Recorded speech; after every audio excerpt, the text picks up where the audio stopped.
Dank. Let's get the hype button here. I rebooted Hypebot.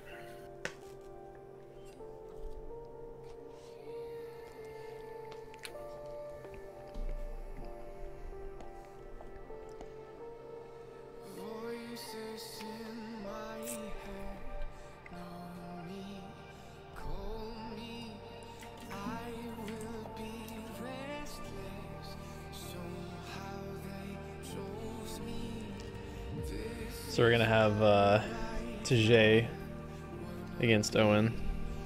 Once friends, now foe.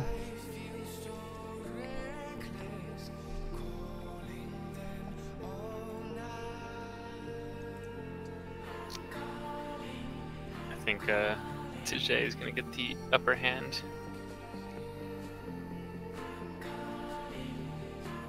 Hypebot subbing in. Is that how you pronounce his name?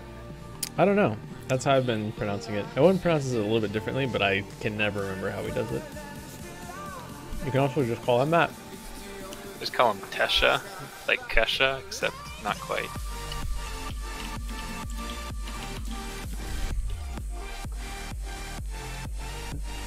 $sign and all. Yes.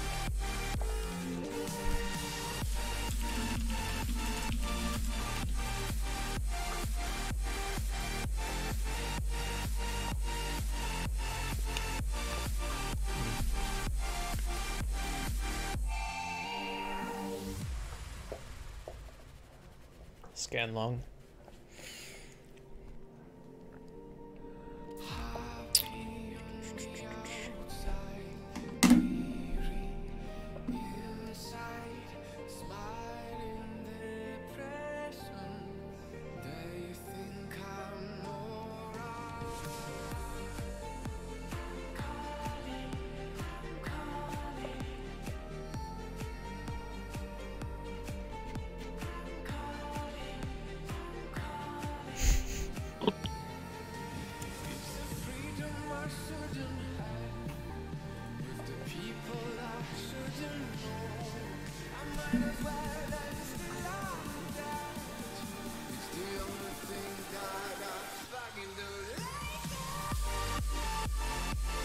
I'm looking forward to the Teemo top lane from a sad yellow boy.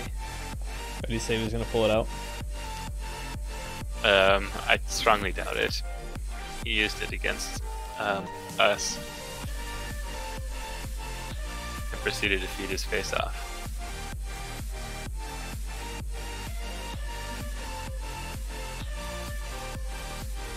You're going to love this. No.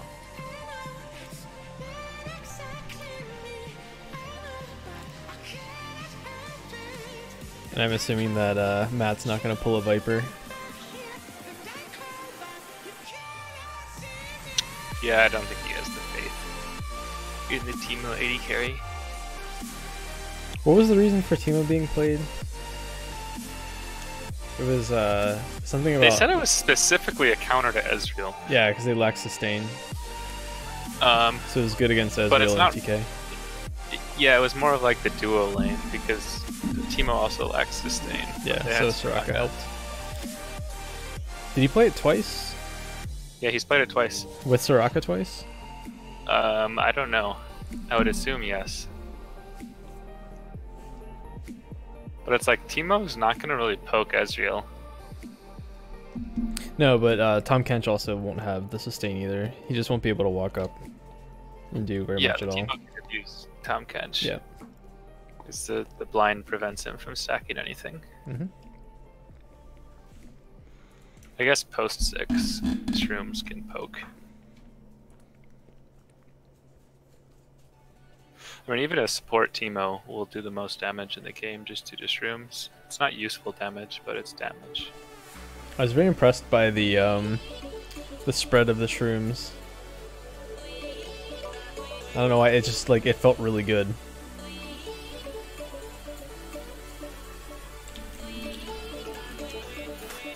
Yeah, I think the vision is an underrated aspect of it too.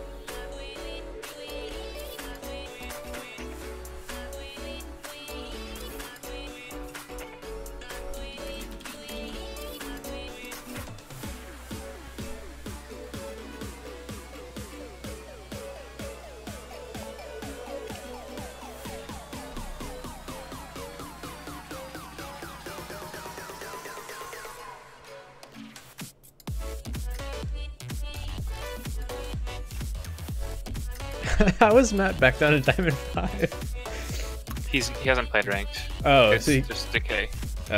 Well, He decayed out of Diamond 1.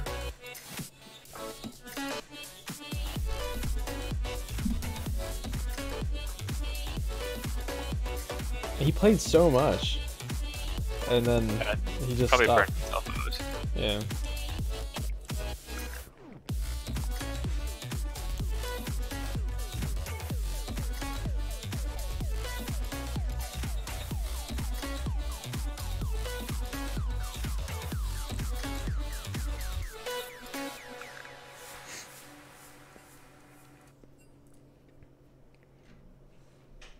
I think it correlated to the 80 carry itemization changes as well. That he played a few mid lane games after that. And actually signed up for Grumble as a mid/ADC. Oh yeah, that's interesting. He played a few mid games, I think, for them in their first week. Maybe not. No, that's not nice. They just played brand ADC. Alright. Vance has been playing a lot of Zoe games recently. Ah, come on. What's the worst that could happen?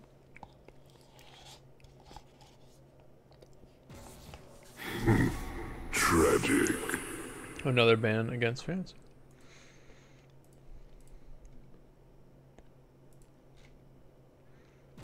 You wouldn't last a day in the void.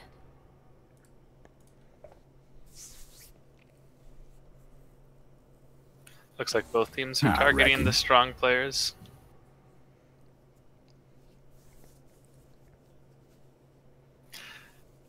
So, Although Afreeca does have Pathetic. two like one-trick ponies on the team. Folly Van Dam with the Malzahar and Scarlet Vayne has a strong preference for Zyra. Zyra support. Yeah, so I'm curious if they'll lock in both those champs in this first rotation. And I expect that to be a Quinn top lane for a sad yellow boy. Yeah, he does like to play it. I have seen streamers playing Quinn ADC, but this is probably going to the sad yellow boy.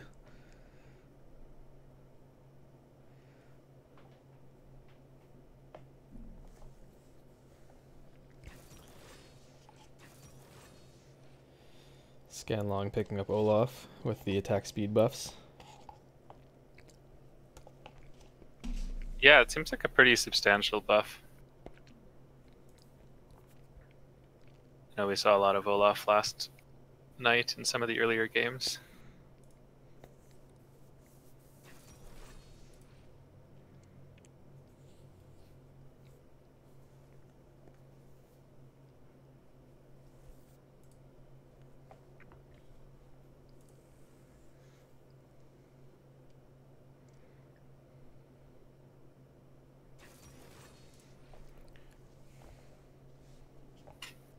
Alright, so we did pick up the OTP Malzahar.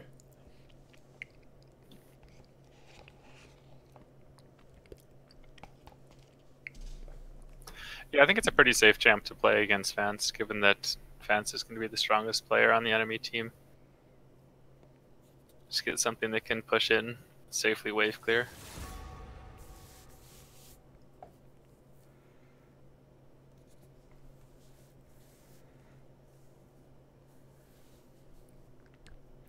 So Soon. Vance is also going with a bit of wave clear here. I wonder if they're going to be able to get to towers.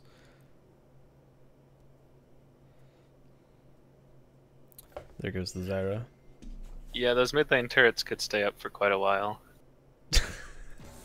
So I go. Taylor says, I go Zyra, game 5.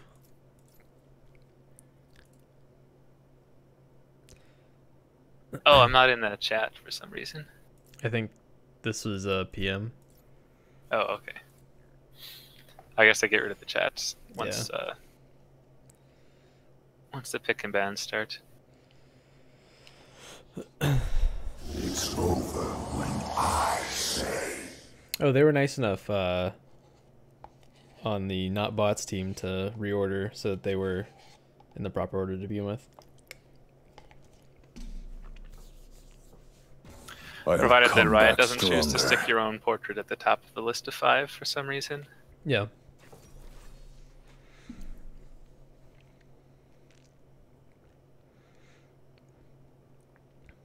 They're gonna save last pick for Pacific time. What has he played in the past? I'm seeing I don't remember. Kazooie games, not Pacific time.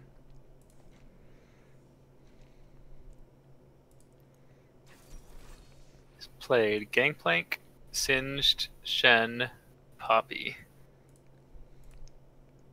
Draven, Aatrox.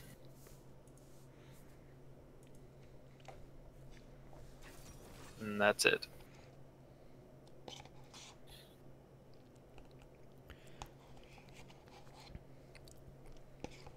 And they've got some tanky characters, so you can go more damage oriented.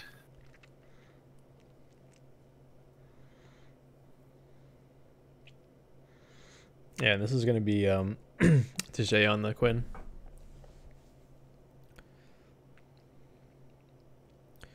Yasuo. Well, the Yasuo is the Gnar counter. Throw the wind wall behind you to block the boomerang return. You throw it on the way out, and it stops the boomerang from ever returning. So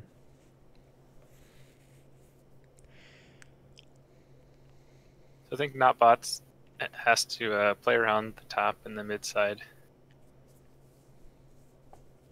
Get the Yasuo ahead. They're attempting to not die bot lane. Yeah. And be generally useful with the Ashe ultimate. Although on the other side, Quinn's not the strongest character pre-6. No, but once they open up the map a little bit, if they're able to get a tower or two down, Quinn's probably going to be a monster. They don't have... they only really have Alistar for hard CC. So she might just be able to run right into them, deal a crap ton of damage.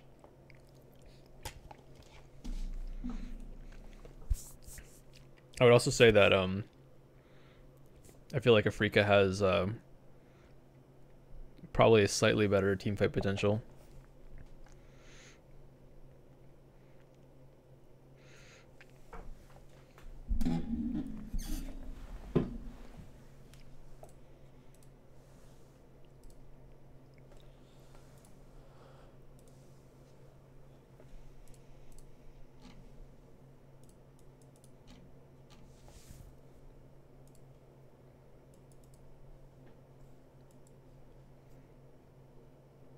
Yeah, but it does also have to be operating around Mega Gnar timings.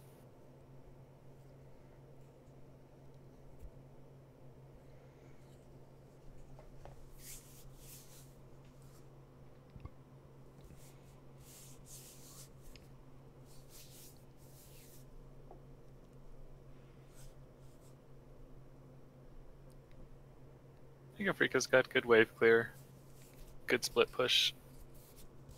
Like I could easily see them running a 1-3-1.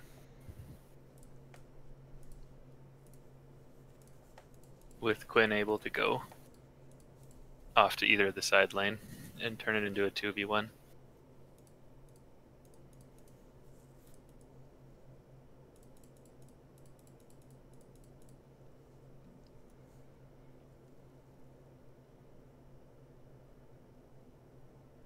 I was just playing the level 2 duels with Liam. He was taking Olaf, and I was playing on like Trundle and things like that. He did not have me try Shin, so I'm wondering how that level 2 goes. I would assume that Shinzao wins, Mm-hmm. given the amount of damage that Shinzao puts out early game. Yeah, it seemed like slow from the E and the knockout, Olaf's not going to be able to escape. yeah, it seemed like Trundle won mostly because of what is the precision? Press the attack, Yeah, press the attack. which Shinzao also can take. Yeah.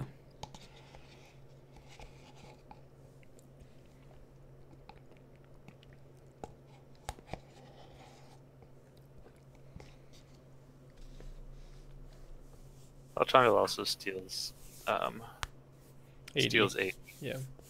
We'll see what what Taylor decides to do with Olaf. Liam basically did a full clear both games that were played early. But I think the chase potential on Olaf, I don't know. It feels like you might want to contest a little bit, or try to maybe gank a lane. He might have just been rushing for the Predator boots with the first half of the jungle item too. Yeah, Olaf does have a pretty strong clear, provided that he gets a little bit low in HP. Can clear fast. A full clear gives him the upgraded jungle item and Predator boots.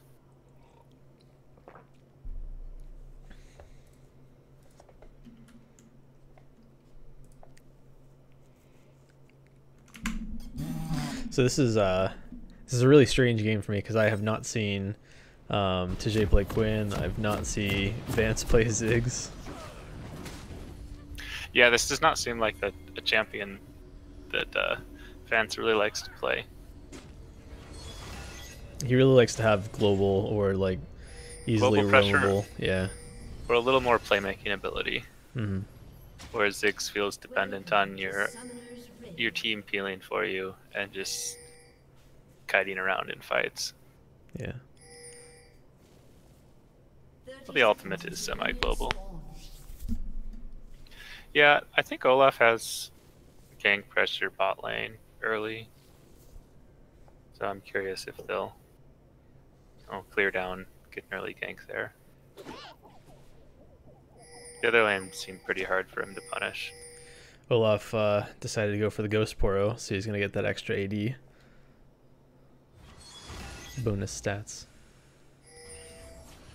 Oh, it might be found out.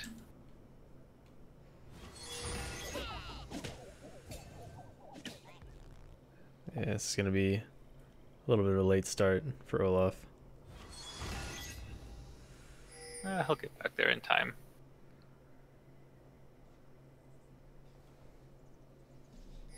So both teams are going to know where jungles have started. Yeah, and it's likely that because he's starting top, he's probably just gonna go for the full clear. I don't think he's gonna want to contest being this low. Yeah, I'm curious. Oftentimes red gets the bottom scuttle and blue gets the top, but they might end up being on the same side. So it looks like Olaf's heading back down to the bot side. Seems like a waste of time. Olaf clears quite quickly with Q. Well, I guess he is highly mana dependent.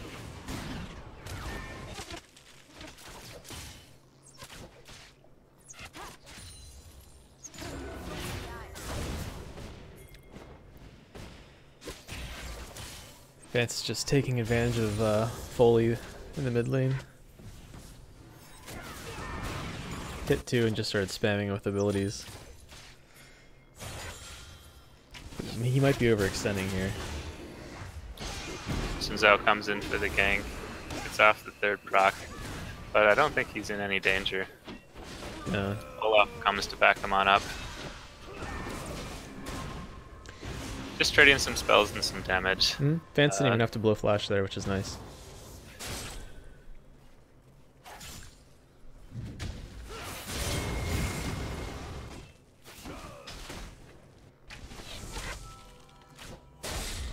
Olaf pushing his way in and saying, "This is my jungle."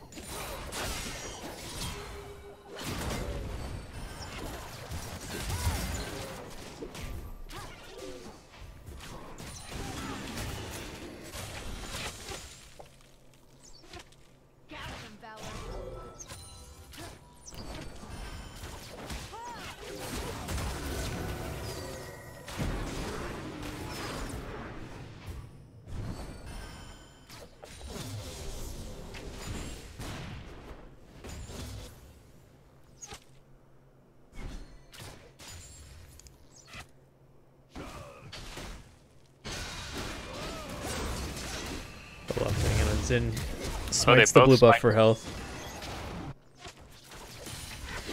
Now, if they both smite, does only the first character get it, or do they both? They both still get the HP. It's not Okay. like the old buffs where only the first person to smite a camp got it.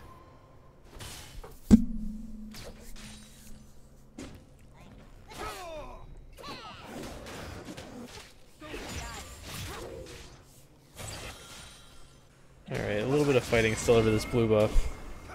Neither jungler has their smite up. Looks like it's just gonna reset. Bait for the kill, yeah.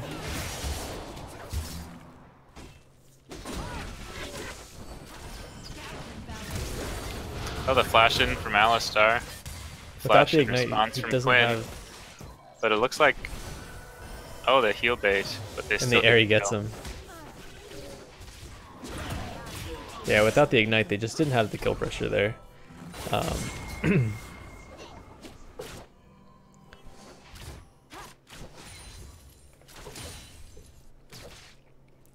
ended up getting blue? Olaf got the blue.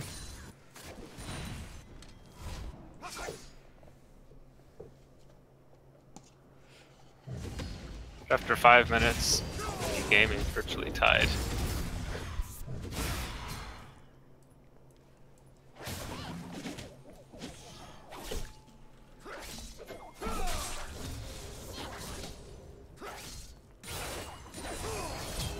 Yeah, again, Vance is abusing Malzahar a little bit in the mid lane.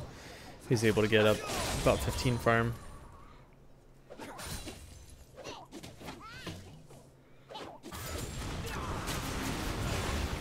Farm and over 300 gold. Well, the total team gold is even. There's definitely a discrepancy between the individual people. Mid and jungle are up big for the red team, whereas both bot lane and support are up big for blue. Yeah, Janna being 700 gold up on Alistar here. I think it's probably going to be a FF15.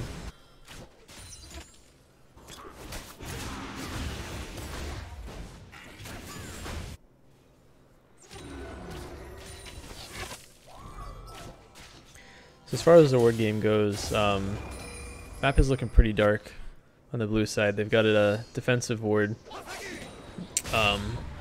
around mid-river, 2 defensive wards, and then they have this control ward going down in the tri-bush. Red team has a lot more vision deeper into their the blue side's red buff and around dragon. Yeah, Yasuo gets the knock up, goes in for the ult. should pick him up with the 6-pack. Yeah, speaking of vision, I like that Malzahar has bought the pink ward, but I think he needs to put it down somewhere.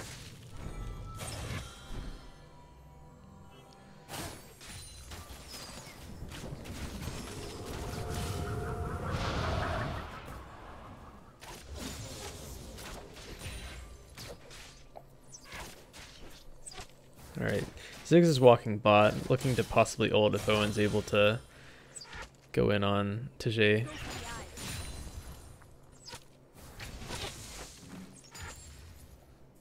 Looks like they're just going to back off and do a blue transfer.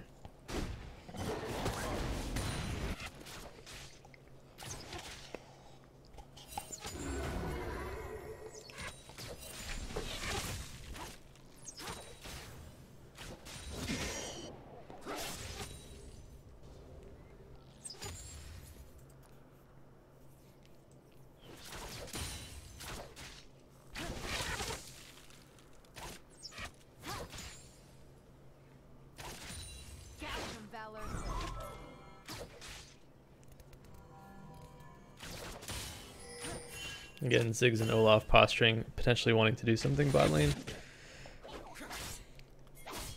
Yeah, but Jin I Zhao do kind of see- suspects this and is in the bush for response. Yeah, they did see him on the ward. TP coming in from red side and blue He's side. all around. It looks like they're just going to disengage. Keep forgetting the names of the teams. Afreeca on the Freakin' blue. naming your team already. Yeah, and not bots on the red side.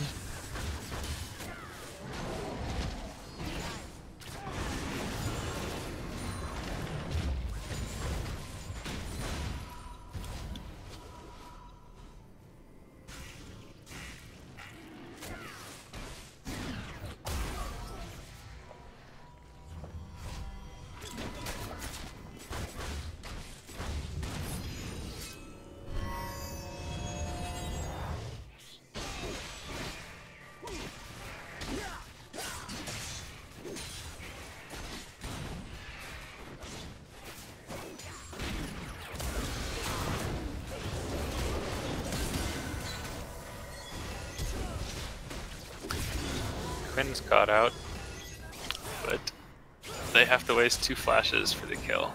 He missed the engage from the Alistar. He must have been overextended, or was Alistar camping in the bush? I wasn't watching.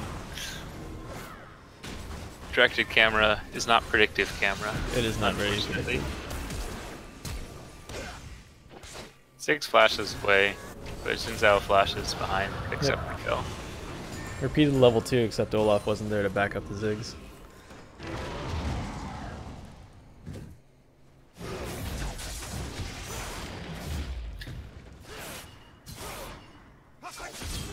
Shin's gonna come up to help this fight as well. But with the Smarnel, he's just gonna go ahead and clear the vision. Looks like he thought about going to check Tribush, but thought better. Yeah, they did have vision of the Olaf mid, so he could have gone in there if he wanted to.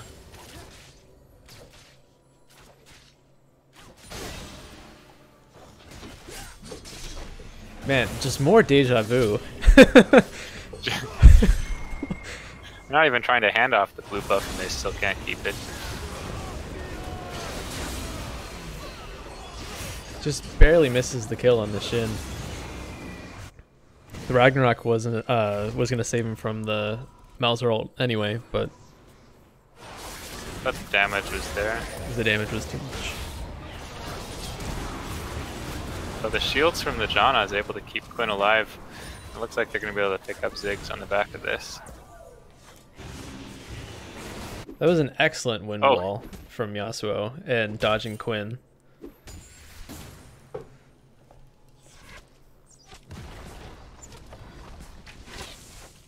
Yeah, I think this is the problem with playing Quinn ADC, is that on Quinn post 6 you want to be flying around the map, but when you do it in the dual lane, the other ADC is free to hit the turret. Yeah, you're leaving the strong lane, or your weakest lane alone.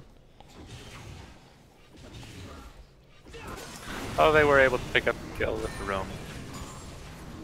Hashtag worth.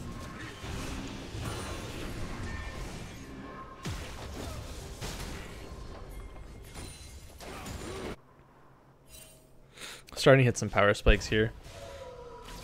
We've got Olaf completing his Cinder Hulk, Quinn with the Storm Razor, Xin Zhao with the Warrior enchantment. Yeah, they made Storm Razor 400 gold cheaper this patch. Took away some of its stats. Yeah, it's down to But since 65 from 75 AD. But you can buy it earlier now, and it's mainly about the passive.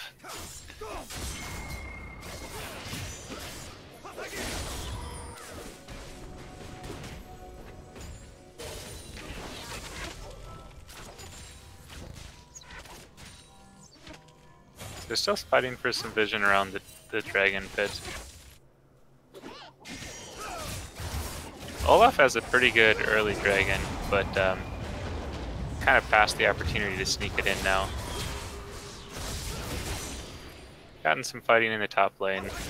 Both champs blow their ults. As soon as he drops from Meganar, he is going to be a very sad yellow boy.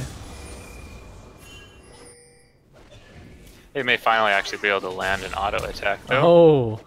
Oh, He's gonna Q. get the passive flux. Oh, A good wind wall to stop the dive. he didn't even need it. The minion stopped it. Xin Zhao's coming into the top lane, looking for a tower dive here. Yasuo's gonna potentially try to pick up a kill on Gnar. And I was just looking to bring the minions to the turret. But spending his time up there is going to give away the Infernal Drake to red team.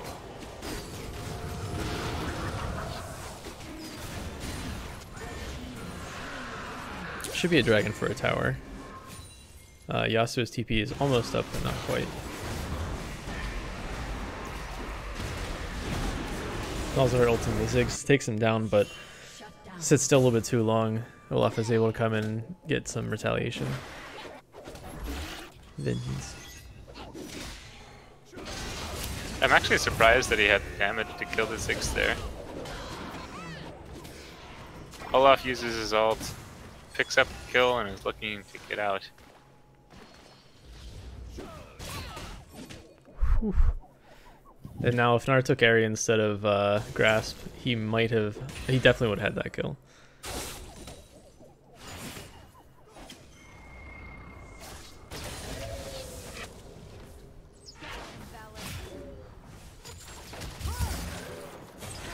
Owen's looking at tower dive here. This should be pretty successful, Yep. but it might be a trade of kills. Nope. Oh, the Flash heals comes just- out and heals him. Or heal comes out and saves him.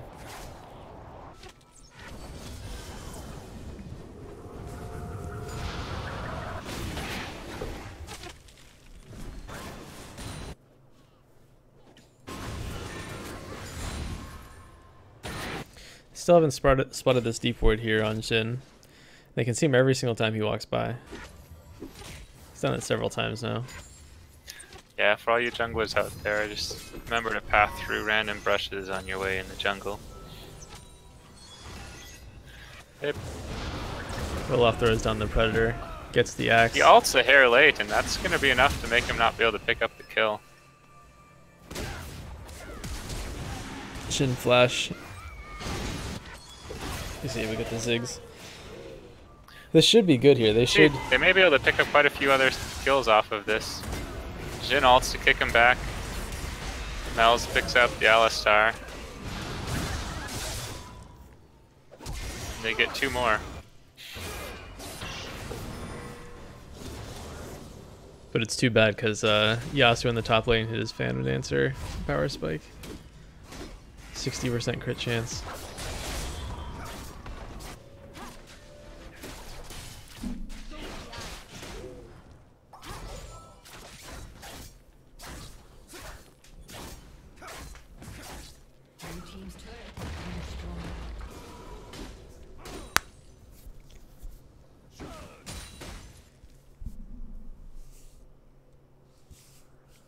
Quinn's initial damage with the Electrocute and the Storm Razor is just absolutely out of this world.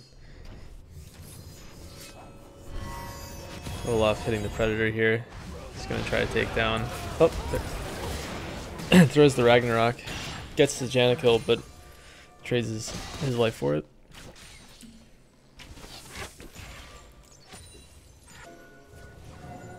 Ziggs is looking to come down for another ult. Try to get another kill into the tower. Looks like it's just going to be bottom tower. We're not bots. Got a little forced update from Windows there.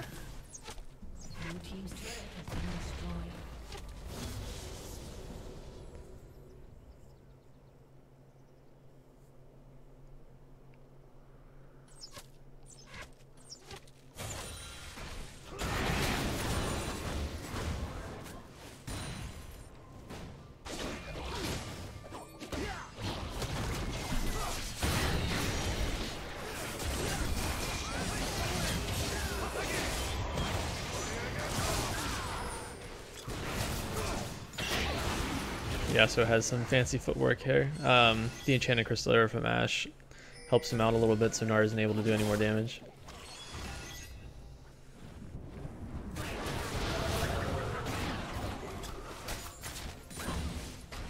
I think even though they are down 2 towers, Afreeca, well, and the Rift Herald, I think this is a situation they want Quinn to be in, where the lanes are opened up quite a bit.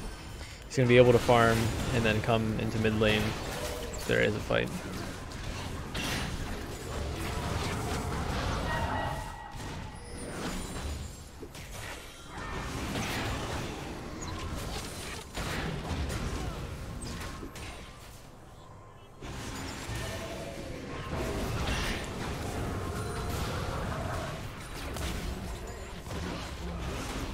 At this point, not bots is grouping. They wanted that tower and they threw down the satchel.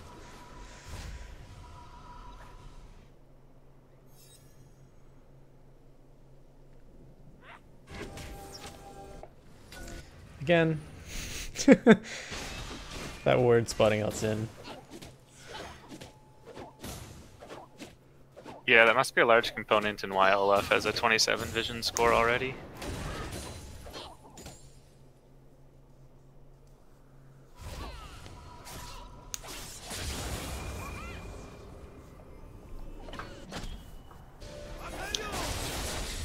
That and the Poro on the other side that bots the Quinn. Alright, Tijay, 3 levels down from Yasuo. Thinks he's gonna get the kill. Yeah, the Wind wind wall wall comes comes out. out. I'm gonna come back to this fight. If he vaults, gets some more damage. I think Yasuo is gonna get this. He does have ult. Oh! Quinn flashes away. Flashed away. Tornado. Meanwhile, the dragons just spawned. Second Infernal going over.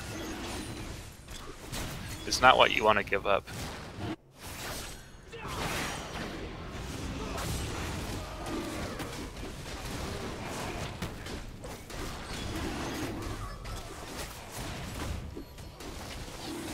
But Afreeca is not really in position to contest. No, not at all. They only have 4 people. The bomb comes on in from Ziggs. John is doing all she can to help disengage. And it looks like they're going to get out cleanly.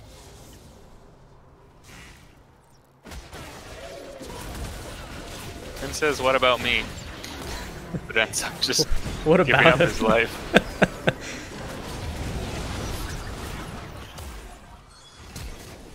Oh. Oh. They're just lining it up. Yeah, Yeah, I'm Ziggs and Ash, they were in a very good position around the dragon. They were up 1 member, so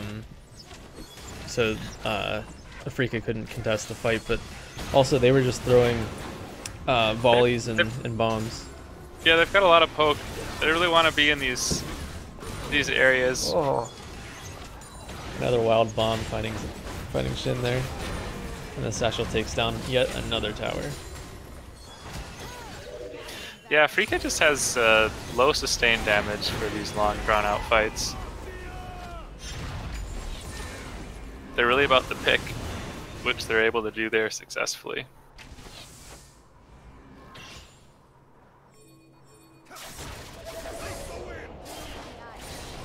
Yasuo is in the wrong place at the wrong time here. Had to use a flash to disengage.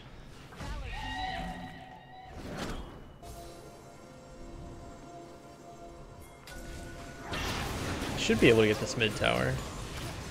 Freakin.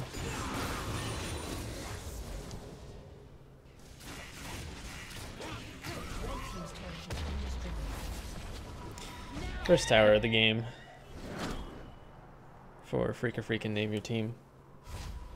They're down 4k gold, 2 Infernal Drakes. But the Malzahars brought it back to even gold, the Ziggs.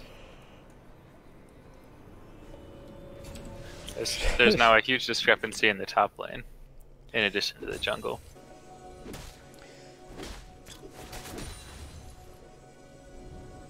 Scanlong has to figure out where he's going to place his pink ward now. Actually, he might have dropped the pink ward from the that red bush to put it in pick slope Baron.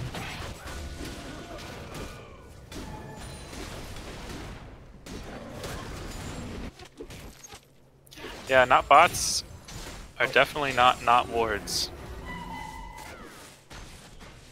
As they're lighting up the map and moving their pink wards forward.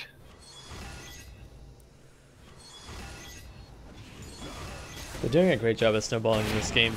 I think Yasuo should definitely be able to abuse Gnar down in the bottom lane. So as long as they stay pretty safe top. They're understanding their comp pretty well. Group up, poke out before fights. Yep, they're just throwing volleys and bombs past the turret to try to poke them out in the top. Yeah, we saw the same style of play last night. It was able to be turned around by some good hard engages by Wukong. But it doesn't look like blue team has anything to counter. Crystal Arrow falls on the Janna and she goes down quickly. Looks like Tajay wants to potentially go in on this.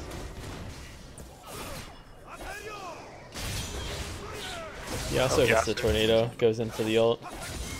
Just deal some damage. Gonna keep the minions pressured and will eventually take stuff. Meanwhile, top lane, the Ziggs poke. It's pretty successful. It looks like They Yarius should and pick Guru up this team turret. weren't too sure.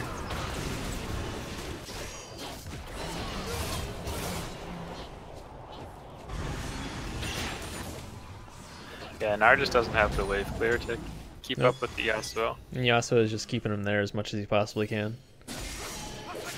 Now that they've been pushed forward so long, they know that there's no vision behind him. And they're going on to the Baron. Yeah, so Jhin is just too weak to engage. Malzahar wants to find a pick, but he's not really able to. And without the Gnar being there for the team fight, you know, it's going to be the same thing time and time again. They're just going to keep throwing down poke and taking the towers. This could be what they want, though, as Red Team's gotten pretty low from being in the pit. Yeah, Tajay is in a pretty good spot here. Although they don't quite pull the trigger and they never go in. Nope. Looks like they're going to let them all walk out. Except for the Yasuo. Only pick up Yasuo as consolation.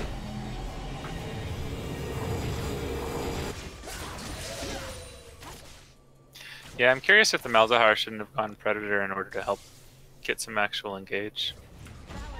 Wow, these players on red team seem so realistic. What do you mean by realistic?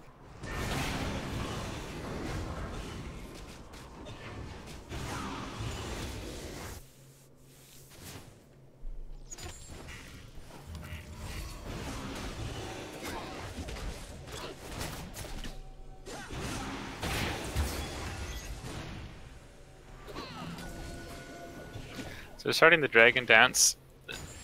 Again, we have the third Infernal of the game coming up shortly.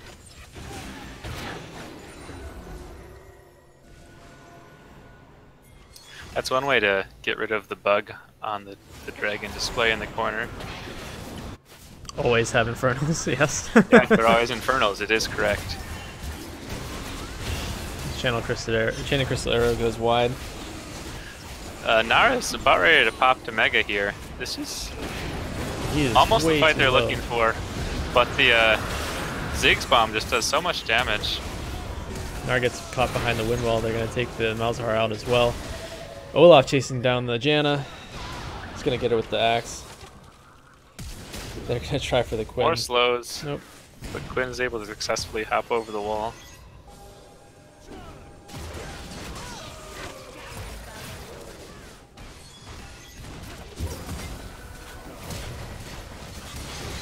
Alistar going super deep.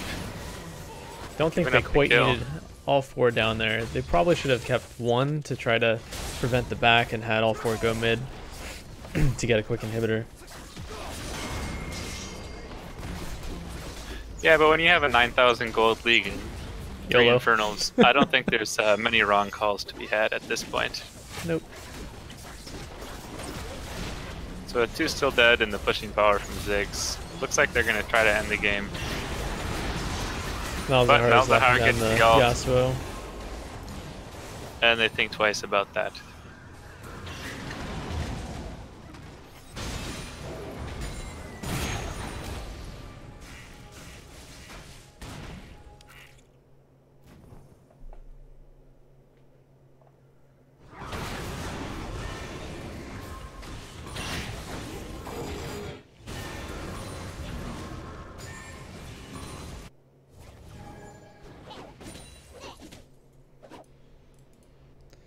Alright, so Baron buff is about done. It looks like they're probably going to try to group top to get that next tower. They're going to leave bottom open for Quinn, so Quinn might take 1 or 2 towers in the bottom lane here. I still have the quick back from Baron, it's just be 1. They are able to steal the blue buff away from the Ziggs, which is pretty important. Although the Luden's Echo is quite a bit of mana regen.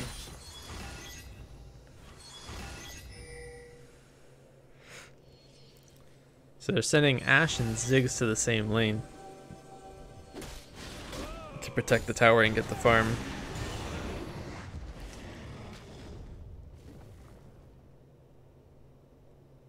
They're deciding to do another 1-4 split, Yasuo going top and them going down for the last inner turret. Yeah, now that they have the supers in the mid lane, this will give them pushing in all 3 lanes. So when Afreeca responds to the pressure from mid, they'll have to give up something on the side.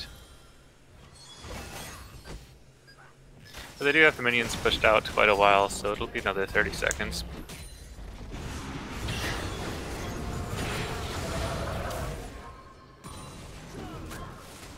I'm not sure what the right call would be here, but I'd like to see Gnar not fighting the Yasuo and attempting to do something. They need to sort of make a last-ditch effort. Yeah, I don't think anybody can really push the Yasuo out, but it is true that they need to force something instead of just conceding these inhibitor turrets. And their only real engage I see is a TP flank with Mega Gnar. Yep. And they don't have any vision, any deep vision that's near the spot line.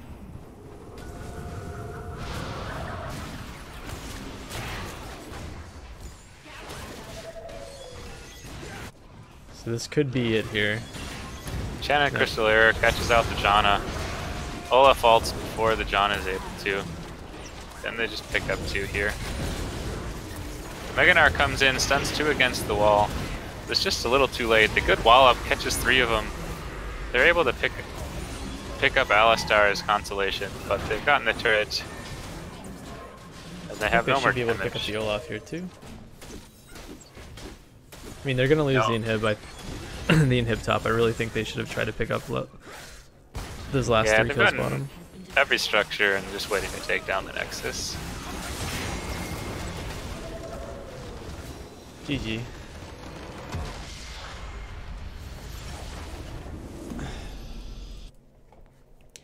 So game 1 goes over to team not bots. Checkpoint reached. You've reached the last checkpoint before honor level 5. Hey, grats.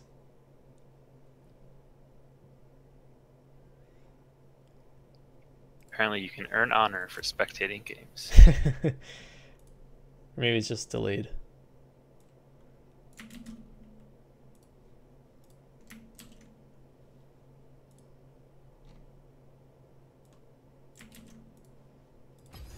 Yeah, the Ashe did almost no damage.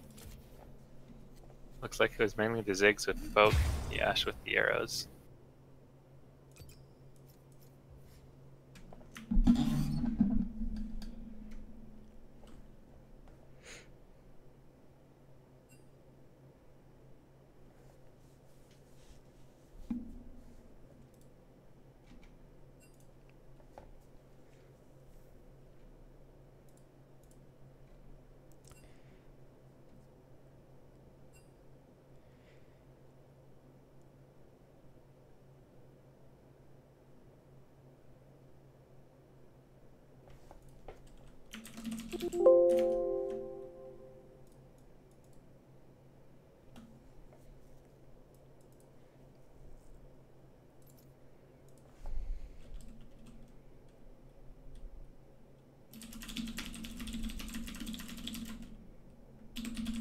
Oh, we got the Kog'Maw bot in.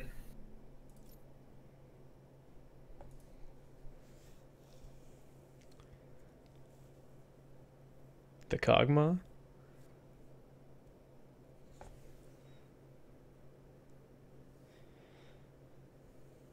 Wait, Pacific time is level 137. It's a lot of games. Froggo? He didn't play last game, did he? Yeah, he's the jungler. He's the jungler. Oh, okay. Yeah, I'd like to. So for this game, I'd like to see Ah, come on. Matt on What's the worst that could happen? 80 carry that provides a little more damage over time. Tragic. Yeah, I think he's done well in the past with Kai'Sa. Well, I mean, they're going to ban the Twitch and the Jinx and the Kai'Sa, but I think they still have like Twitch or Kog'Maw that he likes. Yeah. And especially if Scarlet's gonna go something like Janna, why not?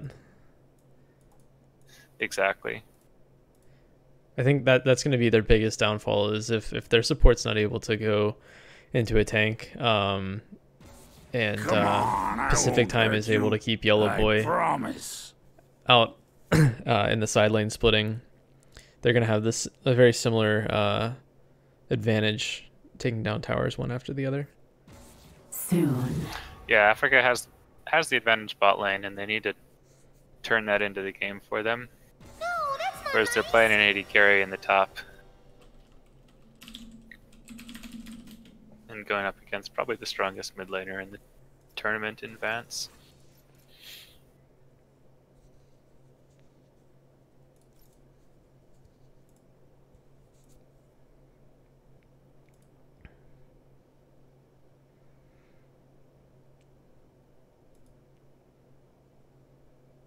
Well, speaking of strong AD carries, Is he gonna be Yasuo, or is he first picking for? no, actually, I think this is a Yasuo bot lane.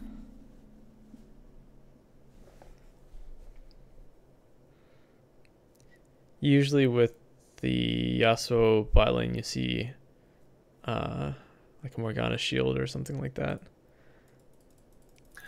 Yeah, it wouldn't surprise me if they pick up the support in this rotation so that it can't be banned. Mm-hmm. Now, they did ban Olaf this time, and left open they were hovering the Twisted Fate. So we'll see if Vance is able to pick up a champion that he likes in the first round. Although Yasuo is pretty decent for a Twisted Fate. Of course, they won't be in the same lane together very much, so it might not matter. They just go for a repeat of the same bot lane. Yep.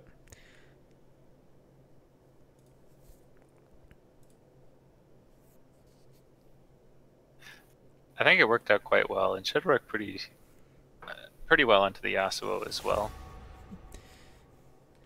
Ashe has super long range, can farm safely. I think as long as the Alistar just doesn't try to make the plays early game, I the lane will reckon. go a lot better. How does Froggo look on Kayn?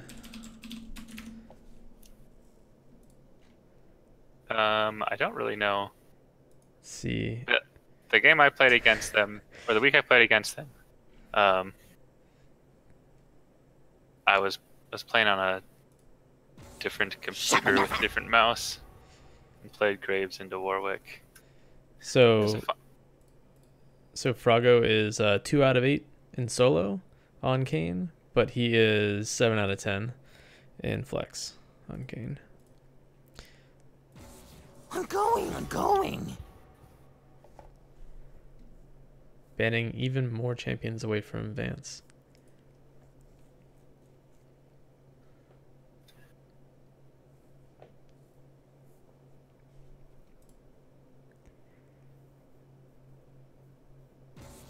You will lose. Yeah, I think Vance was attempting to play Swain, but he duoed with me earlier today and got absolutely dumpstered on Swain by a Camille, and he may have some post-traumatic stress.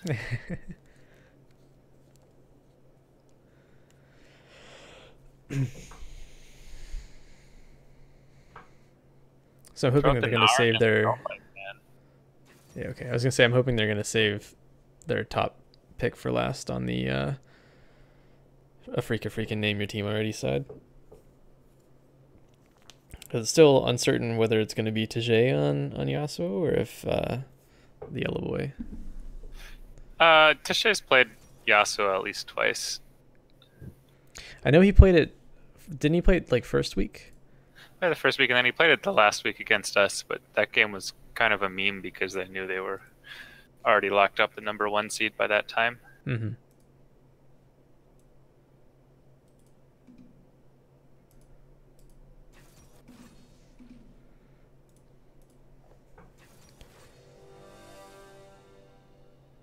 We'll see if they swap. Wukong could also go bot lane.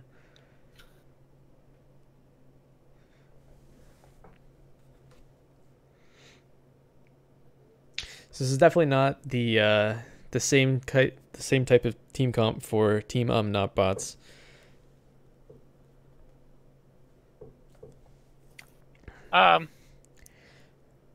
It's similar. It's similar. You can't exactly throw gangplank barrels like you can Ziggs bombs, but they can be very surprising and deal a ton of damage.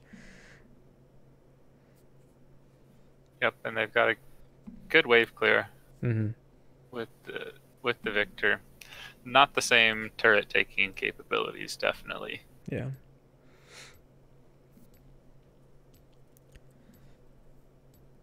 Although they really don't have anything to get onto the back line, they're going to have to fight front to back. But they are really good at kiting away with Gangplank, Ashe, Trundle.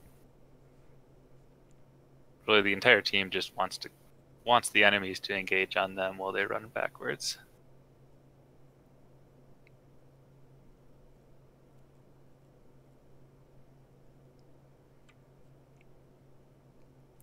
Yeah, the Trundle pillars can be good here. I I like the fact that they have Cade and Braum now on Freakin name your team already. Gives them some engage potential, and it also gives Yasuo a mechanism for firing off his ult. Yeah, they have 3 different people besides Yasuo who can give knockups. The Wukong ultimate, King W, Braum ult. Got a good wombo combo. How does Gangplank do into Wukong in the split push situation? Is Wukong just able to run him over, or does Gangplank just... I don't play top lane anymore, but I would assume that Wukong can run over Gangplank at any time of the game. Yeah, I think it might get close whenever Gangplank gets Sterix. Because then he'll just be able to auto him down.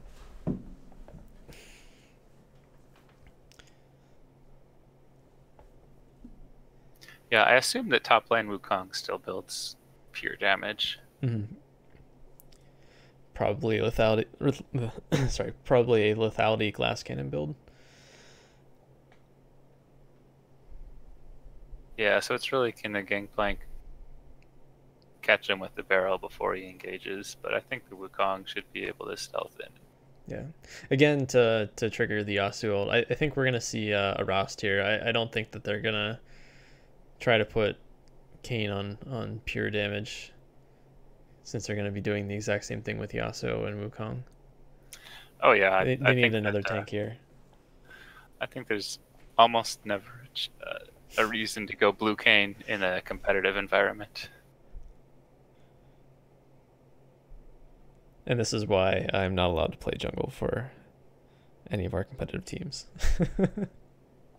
I mean, even in solo queue, like red Kayn still deals a lot of damage. Yeah, it's really good. It's by far better, but it's nowhere near as much fun. You can't just zip around the map and one-shot people. Oh yeah.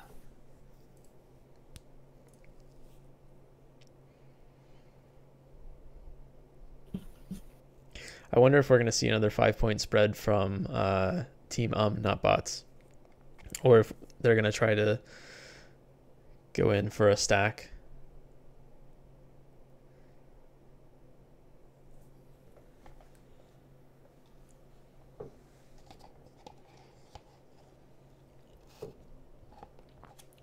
Yeah, Afreeca has Braum for the strong level 1, but Ashe is also pretty good. Are they playing the whole series tonight? Yes, they're playing the entire series tonight. This is game 2.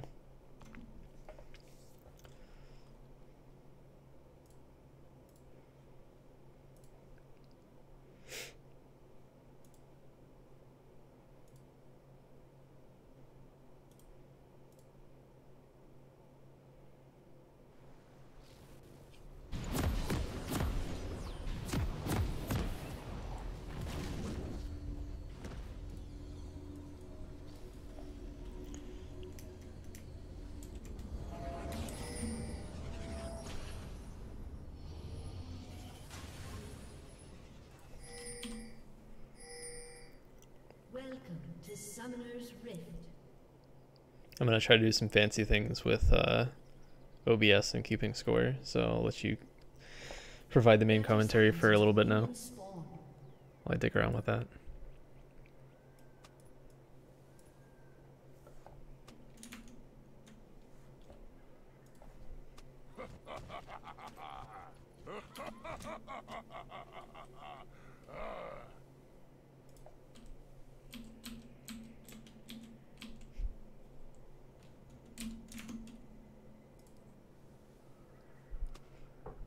Minions have spawned.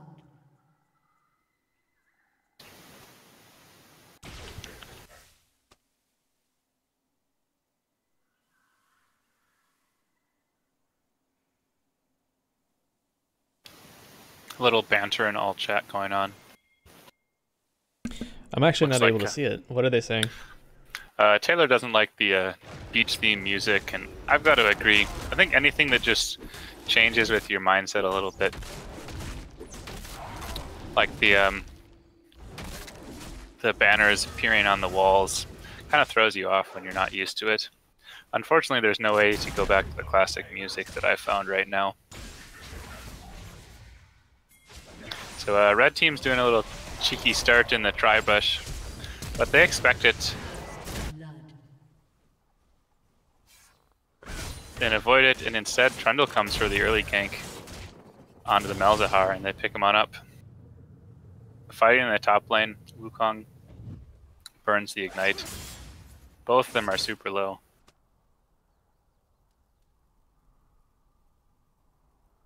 We have a pause as the Braum has disconnected.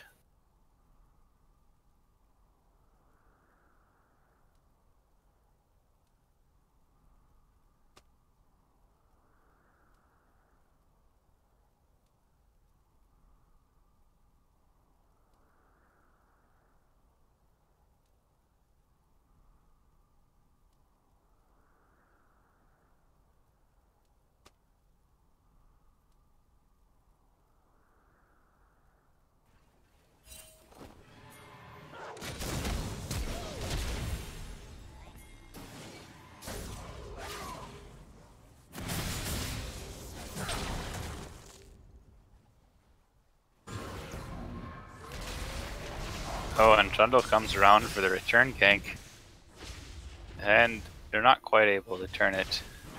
Oh, he picks up the kill. But I think that's a better trade overall for Malzahar, as he gets the shutdown gold.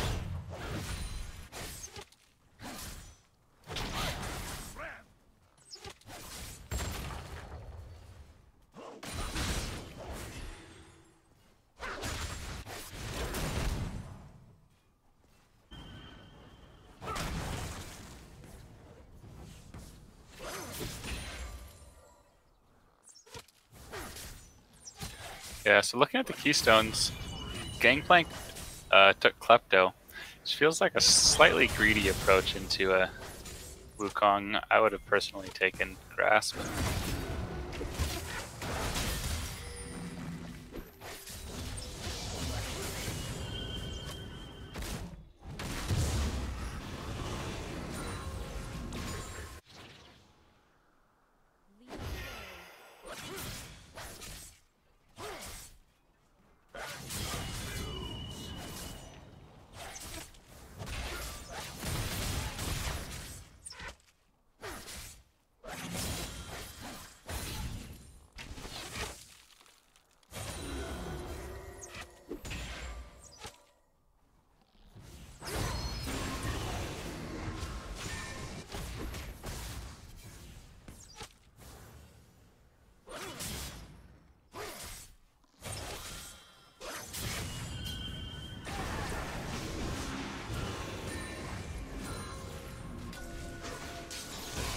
Oh, Malzahar doesn't have flash.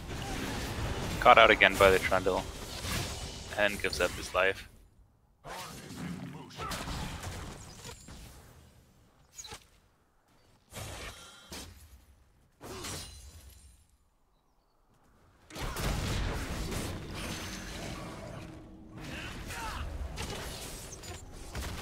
Both junglers show up for ganks in the top lane.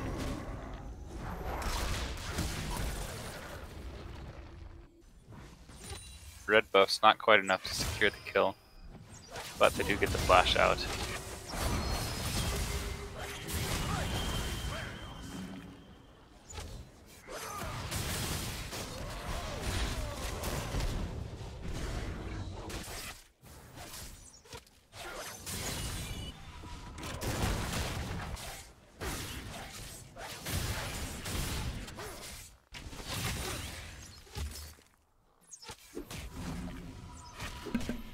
Okay, I finally have an overlay. That only took me 5 minutes. Got the team names on there now. Oh yeah, it's beautiful.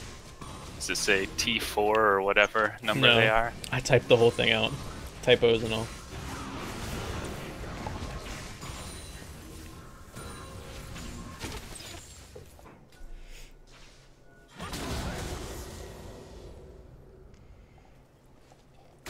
Holy cow. So it looks like they put a lot of resources on Vance there. 3 deaths on the Malzahar. Yeah, there's been 3 ganks. They got the flash in the first one and have just continued going back to that lane. And speaking of, they get the gank, pick him up.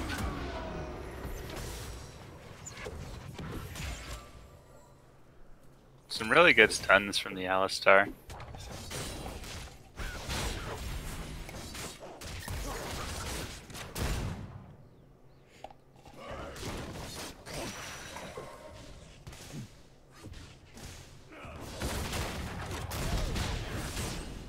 I must say, Team Not Bots is definitely not playing like the number 4 seed.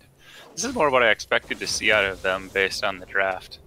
Yeah, I was talking to Owen. It sounded like they lacked a little bit of team cohesion earlier on in the season.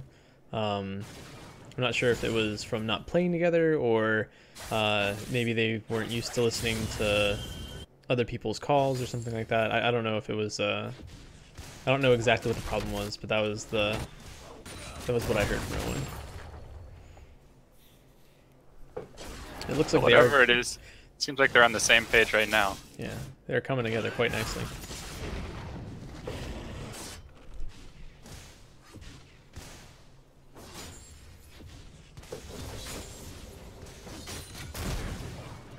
So I must say, I did not expect this in the top lane. As Gangplank's building up a bit of a CS lead against the Wukong. It seems like there's been about equal jungle pressure between the two of them. I think early that's roughly expected. Gangplank is potentially going to be getting some Klepto stacks and able to sustain with extra pots. And right now he's up a Sheen, so he should be pretty free to abuse Wukong just for a little bit. Yeah, I also feel like Wukong goes in with the ult. Kane's coming up to help him out.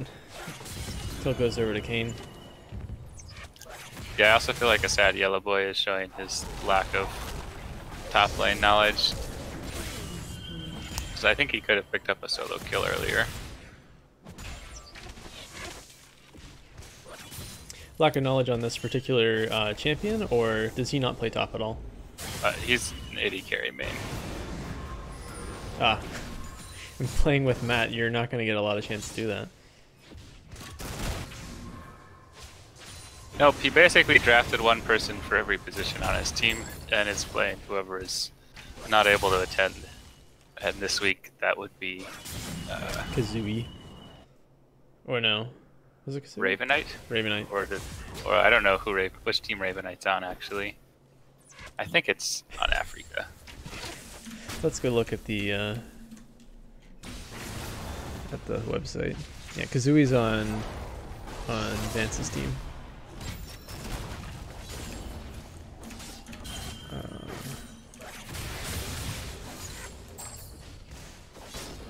On Afreeca's team, the other player is indeed Ravenite.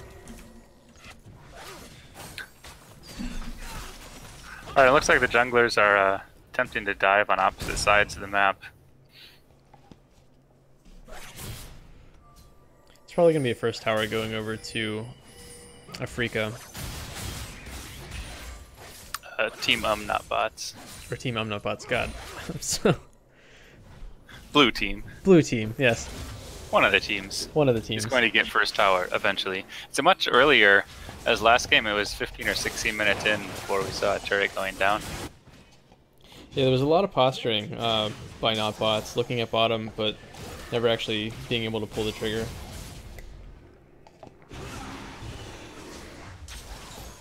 In the last game. Flash in Malzahar for ult. the Malzahar outplay ability. It's gonna get the stun. Victor uses his flash. I think he should have just accepted his death. Yeah, I'm not sure where he thought he was going there. Thought he could pick up the counter kill.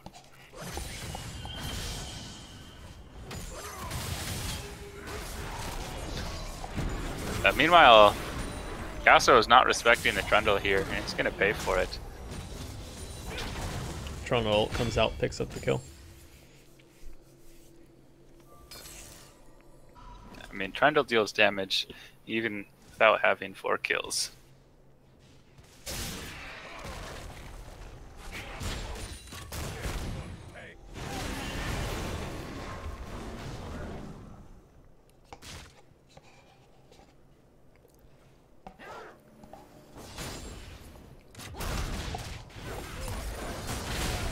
See, like here, now he pulls the trigger with the ult. But he's forced to flash away. Flashes right into the cow, who then needs the kill back to Gangplank.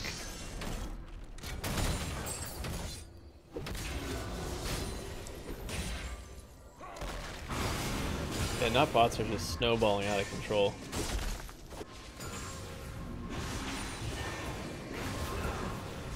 Seeing a little bit better vision on the dragon side of the map from Afreeca this game, but you also see a lot of deep wards and a lot of roaming from not bots. And it's really putting them ahead.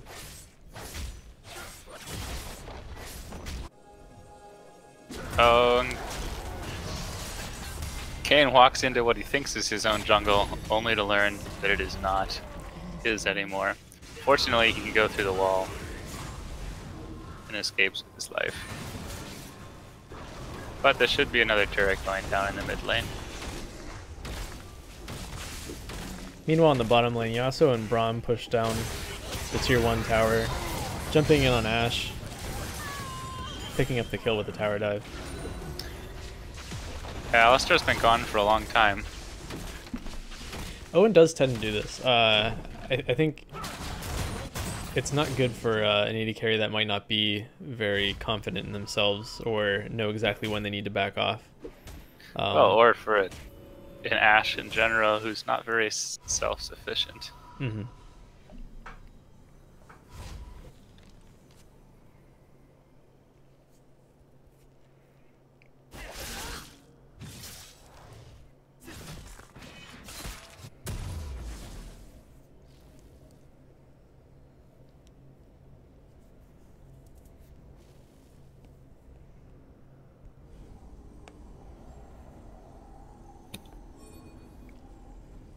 So I didn't see how it started, but it looks like it was just a tornado that knocked her up. Because Braum still has his ultimate. So that just looks like she was a little bit too close to the wave, thinking that she could safely farm.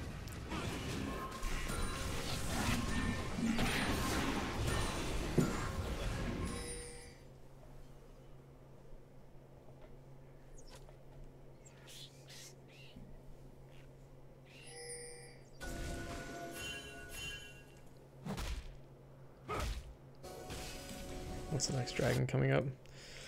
Another ocean.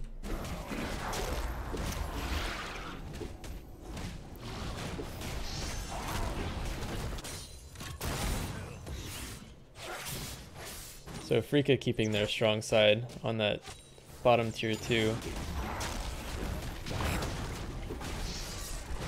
But it's going to cause them to give up the Rift Sculler, or the Rift Herald here. Yeah, the Trundle really has not come on to the bottom side of the map yet this game.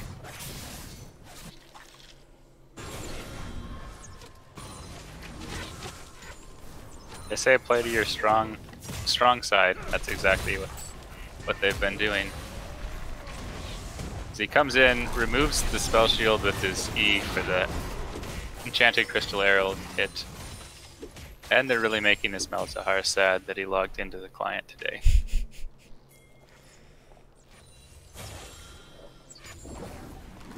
Putting down the Rift Herald mid. Gonna at least get one tower here. I'm not sure if they're gonna be able to defend the second one. Yeah, unfortunately the Yasuo does not have any wave clear. So they should be able to pick up this as well. Another pillar. Coming in, it's gonna cost Yasuo his life. And that Victor ult, it's just doing so much work. Yeah, Wukong shows up for the ult, but it's a bit too late. Another grasp going down on Ashe. She was a bit too deep there. Yeah, I don't know quite why the Ashe was so far in the base, but...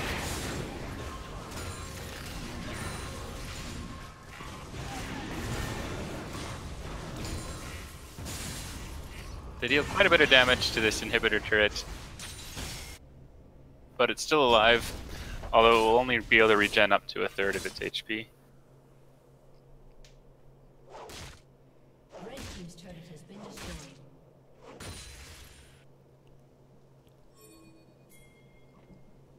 And Freakin stopped bullying Gangplank just long enough that he's able to take a tower.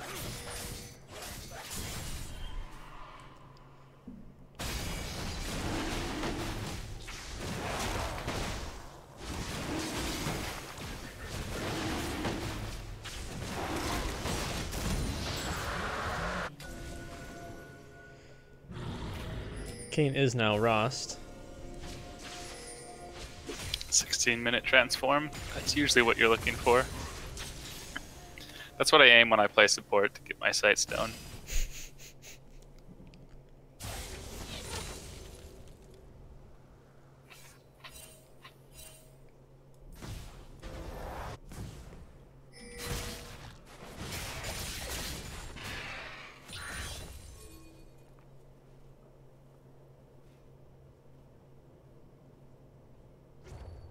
So we're gonna have Baron on the map in 3 minutes.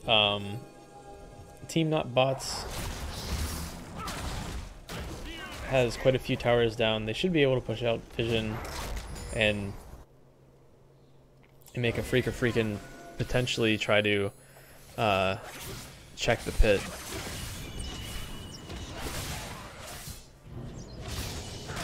It looks like they're just gonna... Oh, they have a 3v2 down bot here.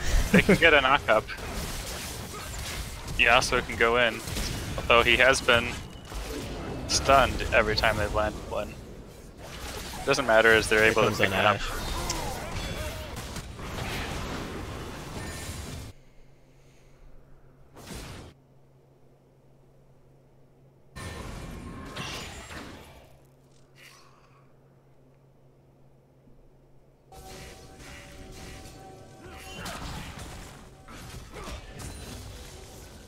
I think it was kind of just silly to have them that far up on the bottom side of the map, away from the rest of the team.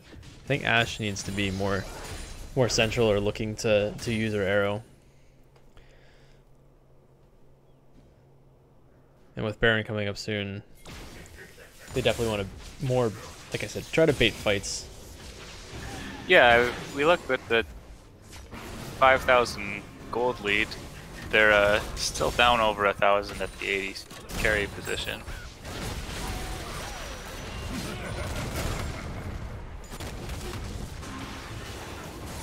Alright, Wukong and Gangplank trade ultimates. Wukong's Ignite does come back up, so he will have kill pressure as long as Gangplank stays alone. Yeah, I think anytime you can get Gangplank to drop the ult on top of himself, that makes the rest of your team happy, as it relieves some of the pressure. Gangplank is also sitting on over 2,000 gold at the moment. So even though he's up by a lot, he's not up too many items right now. They see the rest of the 4 mid, so Wukong is walking back. Hoping to potentially start another fight. His ult is only half up though. Yep, and Gangplank teleports back up top to keep the pressure. I'm getting now nauseous. Completed Sterix. Is your directed camera also just going back and forth and back and forth? Alistar goes in with a headbutt pulverize, taking the tower. They're able to take it down.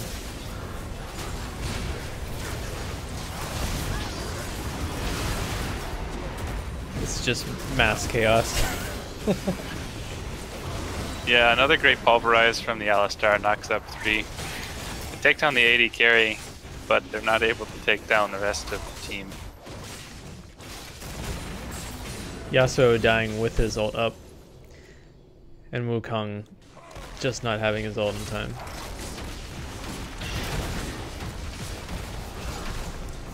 Looks like they should be able to push for the win here.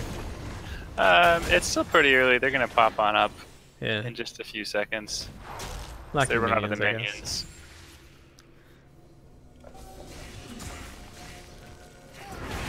So with 1.5 to 2k gold on most of the members of Not Bots, they're looking to back and probably set up for a Baron fight. Next dragon is a Cloud. Yeah, unfortunately there is no teleport on the Gangplank. But they do have a slow push bot wave anyways, so red team will have to respond to that. I think that was an accidental Ghost Blade, but the cooldown should be up in plenty of time for any sort of fighting he wants to do. Well, you just gotta get to those minions a little bit faster. Every CS counts. I'm guessing mixed up the Ghost Blade with the Tiamat. Tiamat, yeah. Yeah, those are actually 2 items that I tend to put on the exact same button, so I can see how that would happen. Yeah, so fighting Gangplank here, able to stay on opposite sides of the wind wall for just a few seconds, but it looks like Gangplank might be able to come in for, ooh, Flash Q. Flash is in for the kill. I think he still has the W, Nether so Grasp, it's able to cleanse right out of the Malzahar ultimate. And may be able to walk out of this. The aids are on, gets another proc of the Ludens, but it's not quite enough to pick up the kill. Oh, meanwhile, Wukong just trying to drag them away from the Baron Pit. It's not going to last very long, so they're going to come back. Kayn looking to steal here. Coming through. comes in. Kayn smites a bit early. Get it. He's going to use his ult to heal up, but he's not going to get much else off of it. Yeah, unfortunately there was no steal, but if there was a steal, it'd be sponsored by Burger King, and you could pick up a free Whopper tomorrow.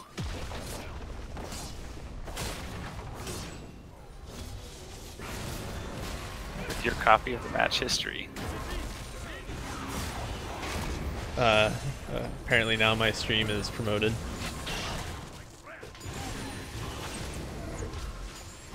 I'm gonna have to put a tag. Really just going forward. Pops the ult onto the Braum.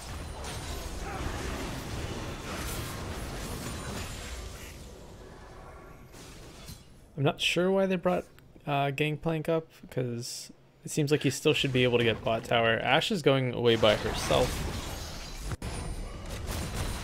Yeah, I mean, I know that they're pretty strong right now, but Wukong's able to flash in for the ult. They get the Yasuo to follow. They're just a little bit too far behind. Just the perfect engage, which if they were only down 1 or 2k, I think they clean up, but instead they get aced.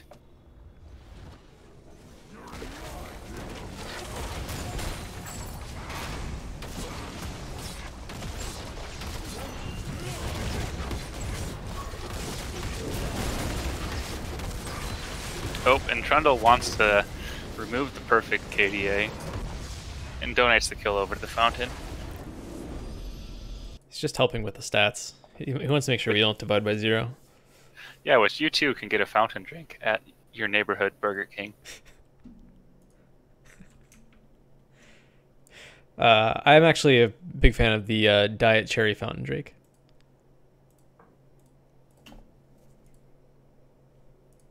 Yeah, unfortunately, I have not had soda in a very long time. Is it because of the breastfeeding?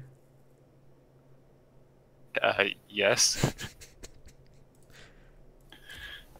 No, actually, so the story is I made a bet with my brother when I was in high school not to have soda for a year. And then I saved up my favorite like craft root beer for New Year's. and I sat down to open it up, and it tasted disgusting after you haven't had any carbonated things in that long. So I said, well, I don't actually need to drink soda. It's not that good for me. So I haven't really had anything since. So they are already in Champ Select, which means we're not going to be able to see what's going on until the next game. Or we go over to Vance's stream. We could do that. Is he streaming? Yeah, but he's He on is. Twitch. He's Vance. got looks like a little bit of a delay. And I'll wear. I need a new lap.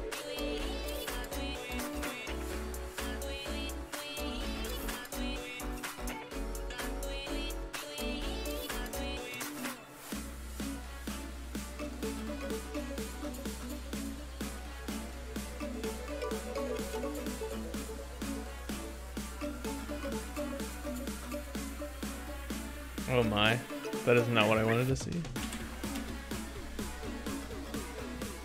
Are you on his Yeah. I wanted to add a thing. A window capture.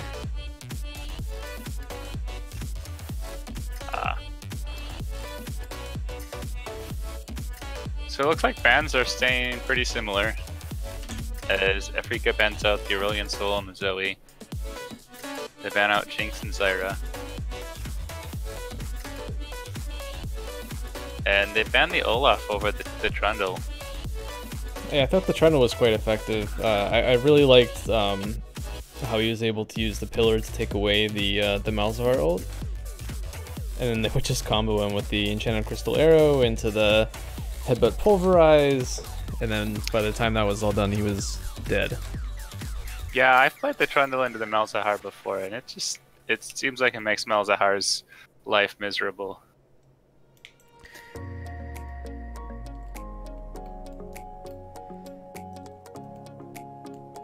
Alright, another ban comes out towards Tajay. Kai'Sa's going away. First pick Trundle onto Froggo. That feels like the right choice. I'm curious if Taylor can play Kindred. If he can, that's the best champion to play into Trundle.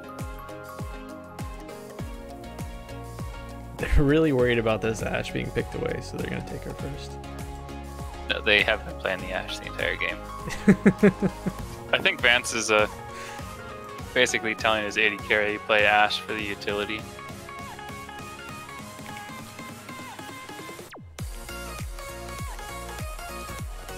Again, picking the Ashe Alistar bottom lane on the Team Umnot bots. Maybe their bot lane is bots.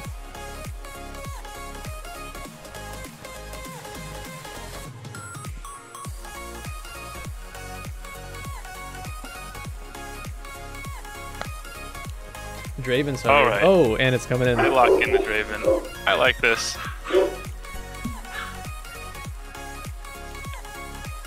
Ooh, that seems kind of disrespectful to pick the Veigar into Vance.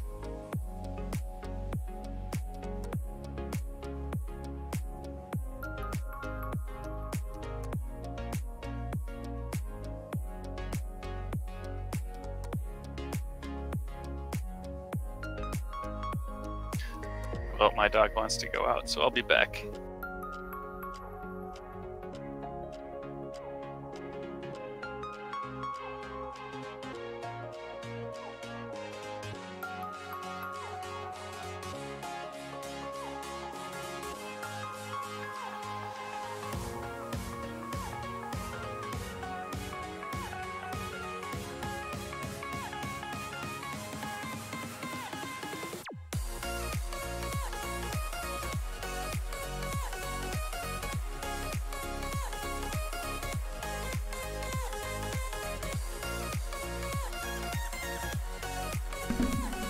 Sorry, I had to go for a second. I had a delivery energy drink.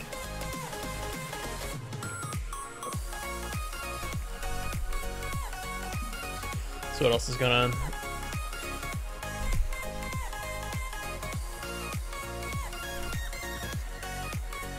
So they remade?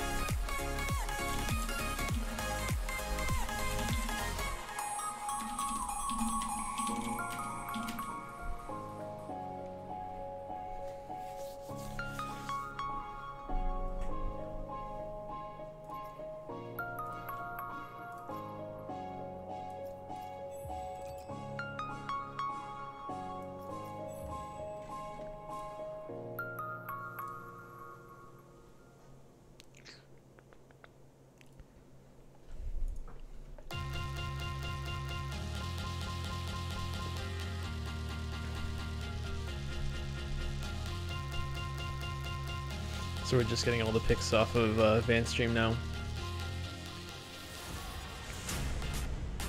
We'll see them shortly.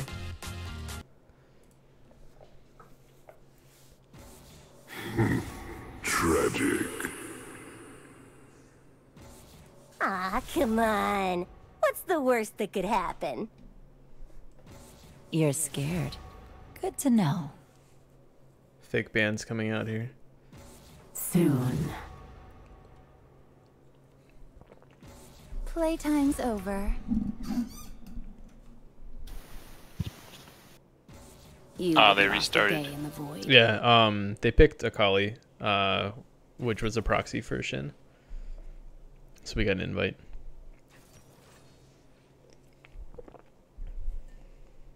But Jethro wanted to go outside. Ooh. Nikki came home with energy drinks, so I had to pause for a second as well.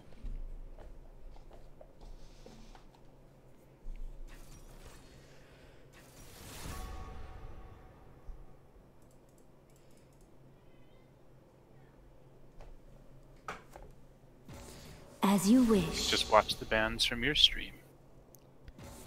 Your emperor shall return. Who, I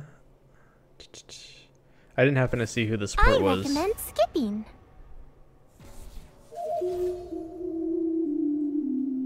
For Afreeca Freakin.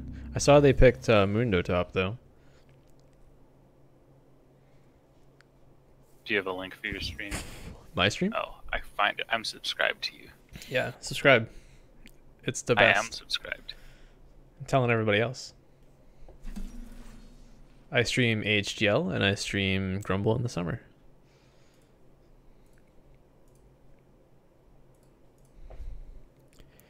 Leona. Another tank.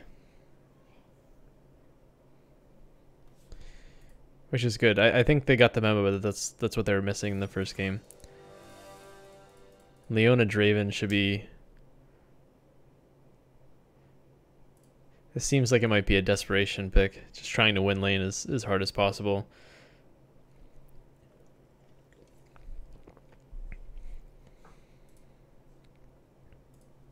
Yeah, I think that they can win lane by themselves. Maybe they realize that Team Not Bots hasn't sent their jungle bot at all and is focusing hard on the mid and top. I'd like to see the Trundle counter gig the Xin Zhao.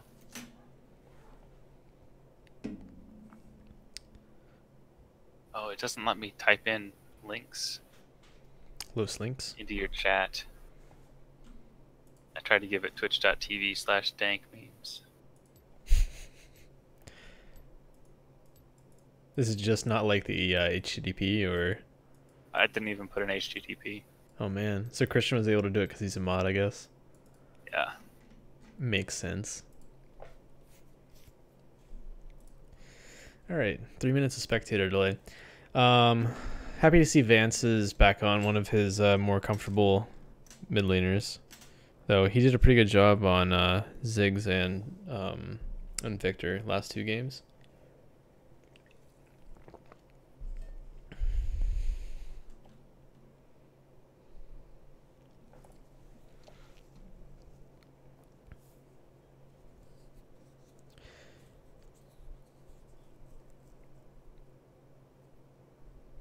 Yeah, this last game seemed to be more Trundle doing a great job than Victor. Yeah, he, Ash, and Owen were all setting up very nicely for lots of ganks, lots of picks. Or they were successful at looking juicy.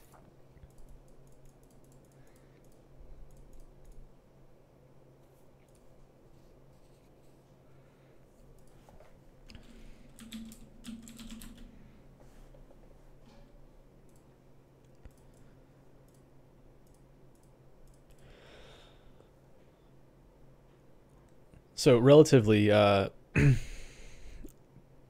you think that Froggo is a very strong jungler compared to Taylor? No, but not anything against Froggo. I think Taylor is one of the strongest junglers in the Grumble pool. I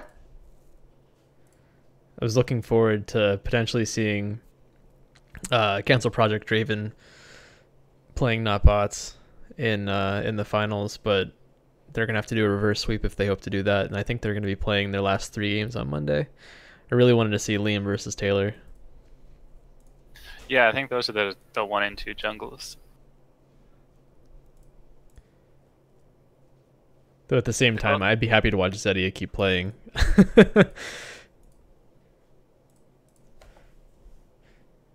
He's a fantastically strong top laner.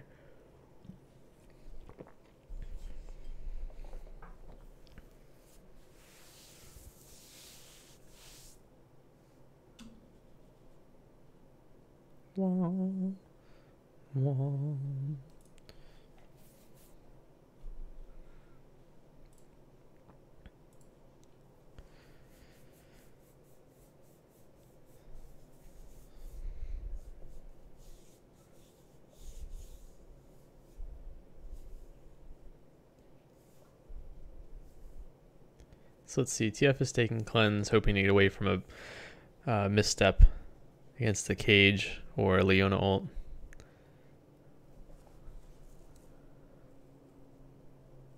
Is Fetchia talking, or is he just sitting in here? I've just seen him sitting in here. His mic, it goes hot, but I don't hear it at all. Just sitting in here. Hey. Figured I sat in here quietly for so long that it was too awkward to say hi now. No, you can always say hi. I would also like to see Fedya being able to play in the finals, because he is a very strong mid laner. Well, provided that he gets on a Talon or Fizz. I don't know. He did pretty well on Wukong. Ziggs has been holding his own. I think he introduced fans to the Ziggs.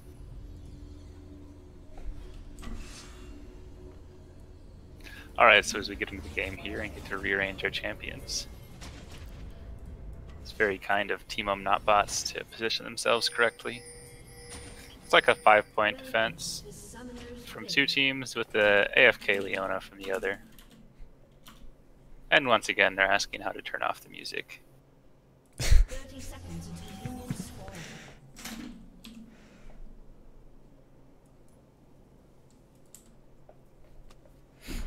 Oh, here comes the Summoner's Cup. I don't think he's going to want to walk in that bush, though. He's not going to like what he finds.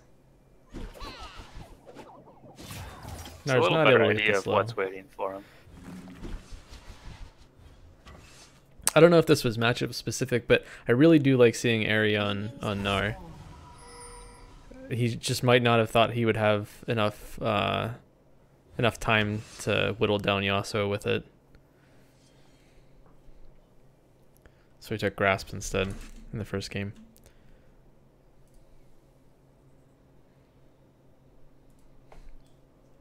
Or maybe thought in the worst matchup that he needed the extra sustain. The extra health and sustain, yeah. I think it was a different player playing Yasuo. Like the roles were reversed. Yeah, it was. You're right. It was, yeah. We had a specific time on the Yasuo. And the yellow boy on the Gnar. Jin Zhao starts red and looks like he might be going for an early gank top. He is. That is going straight to top here. Immediately gets the flash. Flashes behind him. Well, flashes from everybody. And they're able to pick up the kill. So that's a lot to commit. That was even Gnar's Ignite there. Yeah, and Trundle looks to do the same thing, bot. Puts up the pillar. Autos the Ashe. And once again, a bunch of flashes burned, and they still get the kill. Yeah, he didn't have to step back towards the Alistar there, because he knew that the Alistar was either going to die or he was going to flash. So he ended up wasting his own flash just to stay on top of him. He knew the Alistar had the Q. so there's no risk of him Wing to you for the distance. And the junglers are just trading sides of the jungle. Now that they know where each one is, respectively. Nice hook on Ashe there. She levels up to level 2 just in time. TF trapped in the cage, taking a little bit more damage than I think he wanted to. A little help from the minions. And Xin Zhao is up top again, but they got a ward to see it this time.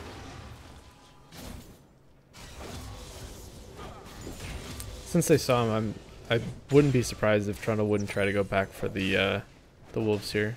Looks like he's just gonna go to the raptors, his own raptors instead.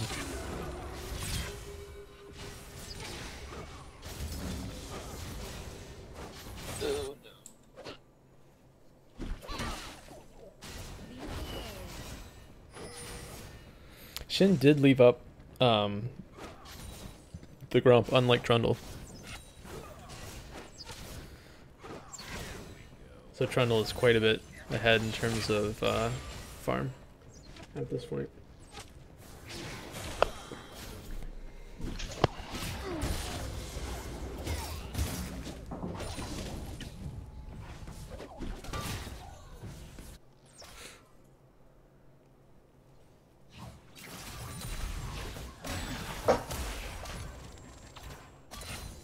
Whew. What the solo kill.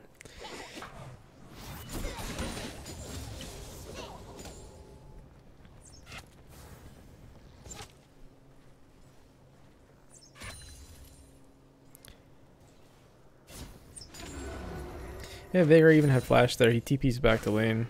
Guess he just wasn't respecting the damage.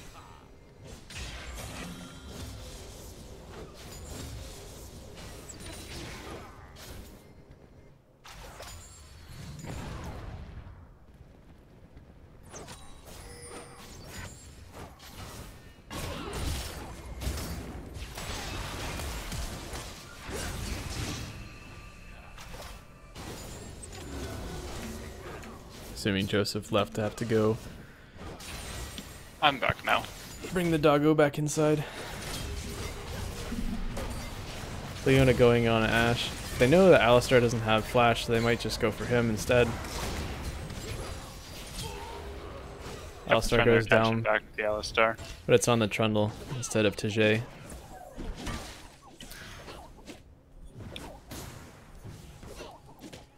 You're getting pretty salty. 85 stacks. Time to run it down mid. Seems like the only logical choice.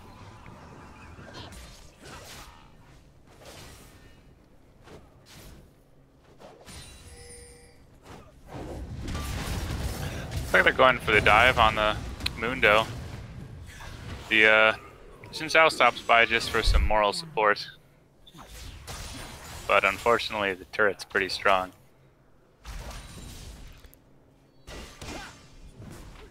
What's interesting is that Gnar had the level 6 on Mundo, even though Mundo had TP'd back to lane.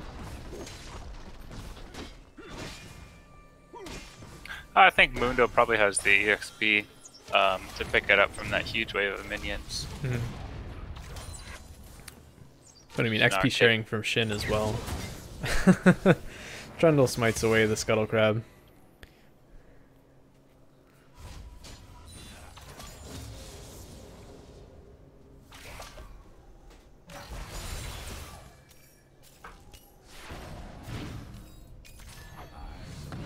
Now we just actually got a fence replacement put in. There's still a big hole on one side, but Jethro doesn't know where it is. Is it your defense? Our defense. Indeed. Defense against falling down the hill.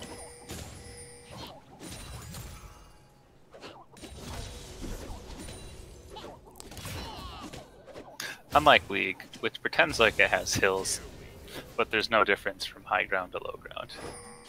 In Pittsburgh, there are hills, and they hurt if you step down them. So I didn't notice the Mundo going minion dematerializer. Does he do that in order for his W to do more damage? So he can push? Or I guess, yeah, you said you don't know the top lane matchups. I don't know top lane matchups, but that just feels wrong for Mundo.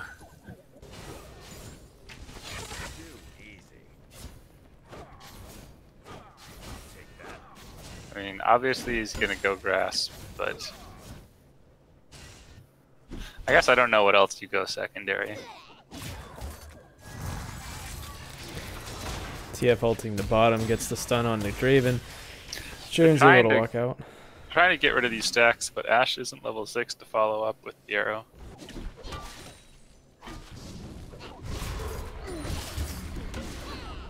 Mundo throws his ult.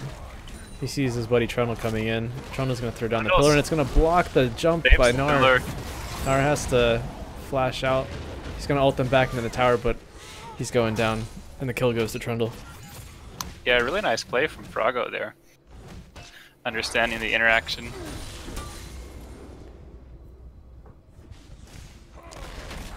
Yeah, that was some pretty perfect timing. If it had gone too soon, Gnar would have just been able to jump over the pillar.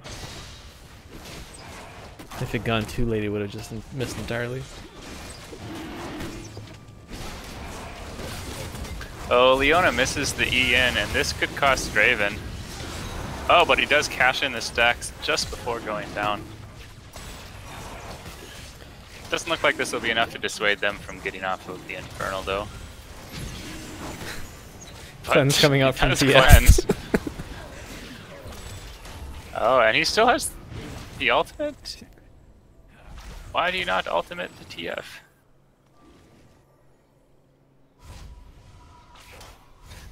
I don't think TF was quite low enough for the Veigar ultimate. It was really sad to see Ashe not have mana for her ult, because otherwise that fight would have gone much more poorly for Afreeca name your team.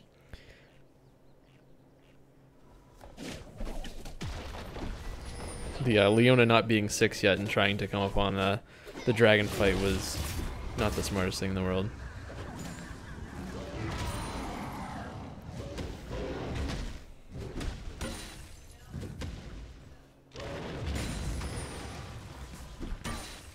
So Draven's completed his Bloodthirster.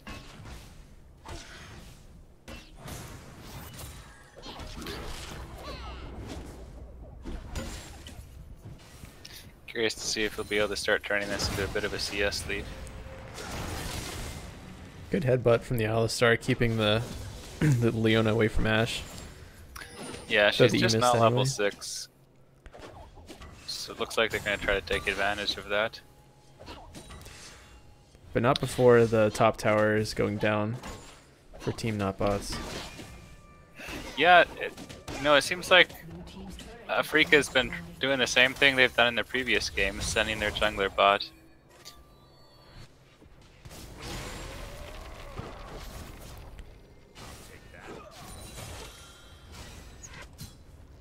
TF ultimate is up now.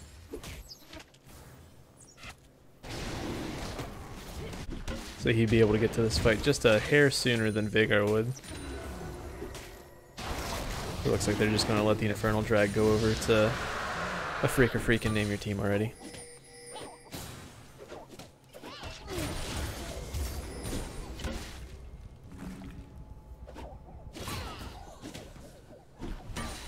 Shin coming in. They're collapsing on the Trundle here. TF ulting. TF ult. Stuns them into the missed arrow, but the arrow hits the Veigar behind the scenes to prevent follow-up. Trundle ults for the extra HP, and then runs away.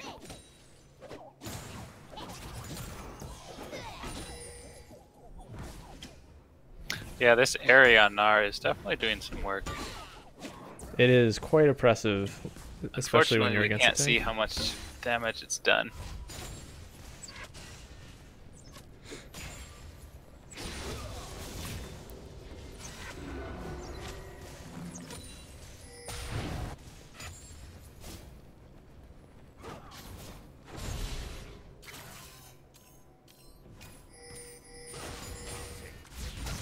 really like how this TF skin displays the cards and what color's coming next. Makes it easy. Yeah, in case you don't know your color orders. Is it red then blue then yellow? Or is it blue then red then yellow? Just ask Reggie. Guaranteed to pull a blue card every time. Yeah. So Vance is up roughly 20 farm. Bottom lane, Tajay is ahead quite a bit. As you said, he completed his Bloodthirster a while ago. Looks like they're going to go in on the Ashe. Ashe does have flash Leona here. answer ult. She just goes down. The Alistar is able to escape. But Team Not Bots is able to pick up the Rift Herald while they're focusing bot lane. They're going to collapse on this Mundo quickly. Shin's going to dive in and try to get the knock up. I think Shin should have ulted before damaging to kick him towards the... Shin dies to the minions. It looks like and Pacific Mundo's time. going where he pleases and might be able to... Hope only picks up the one. So is that faster or slower than backing with the Rift Sculler buff or the Rift Herald buff? Well, you get to base quicker. Unfortunately, you can't leave quite as fast. Chrono Pillar knocks the TF away to safety. Yarius was there to back him up anyway. Yeah, so the Mundo's actually caught up in gold, despite being down significantly in CS. Gotta be from the shutdowns and from the extra turret. Flash coming out of both Leona and Twisted Fate there. It looks like Mundo might be able to take down the Nara here. Nara doesn't have a Nara bar coming back anytime soon. Mundo's going to try to chase him down. Misses with the goblet. Nara's sitting on over 2,000 gold. Really needs to back and spend that. Oh, Leona only gets the slow from the ultimate. Isn't able to follow up. TF blows Cleanse to get out of the Veigar cage.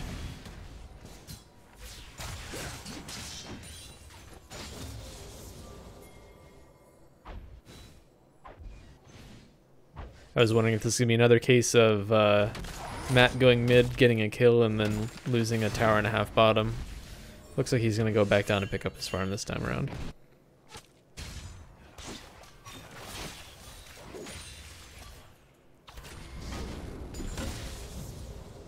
So we have a completed Black Cleaver here on Pacific time.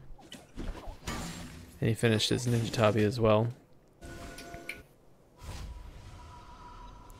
I usually see Nars prioritizing the Frozen Mallet first.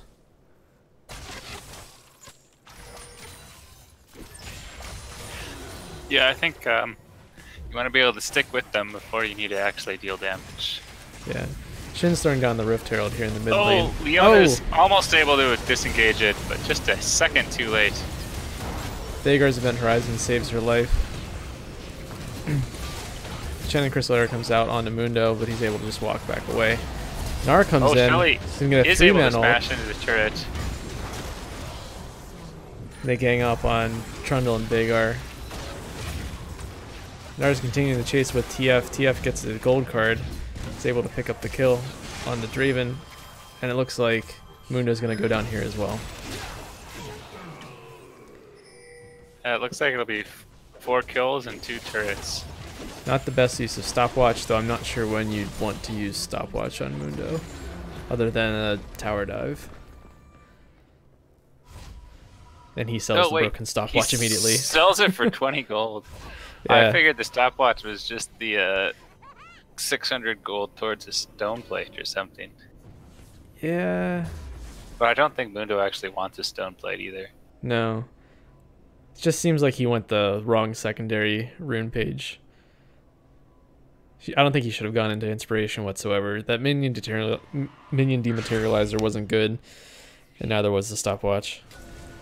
Yeah, he's gonna be pushed under his turret no matter what.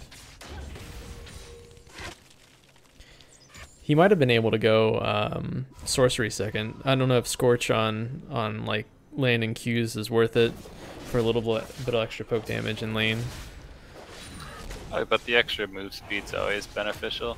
Yeah, from celerity, because he does get move speed off of his ult. Is that correct? Yep. Yep. Mountain Drake going over to Afreeca Freakin name your team. And it looks like they're hanging in quite a little bit better this game. Even though they've lost 2 towers mid and 1 tower top.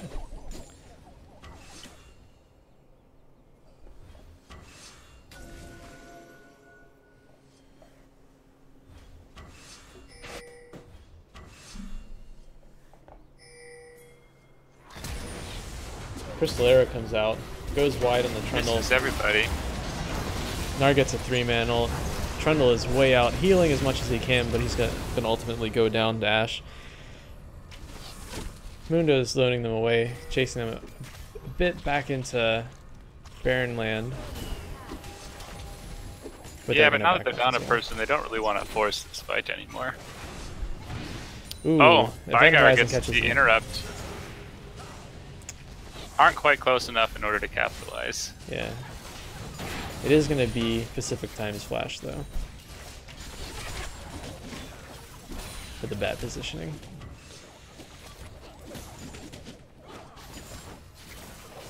Draven's zoning.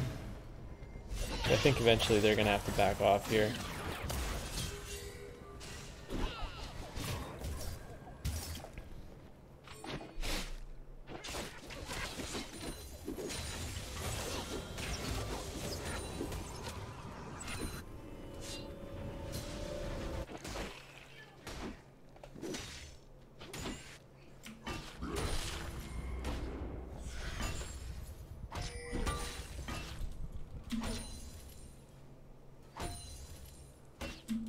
Yeah, so I think they know that Afreeca Freakin wanted to back there. I'm surprised they didn't send 3 people down to try to take that bottom tower.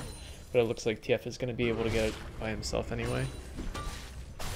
They're not sending any resources to stop him.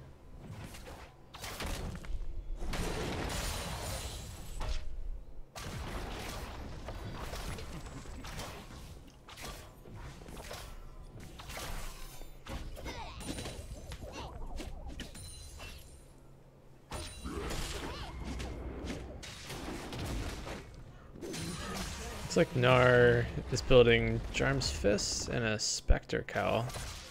So I think that is going to be potentially his Frozen Mallet coming up next.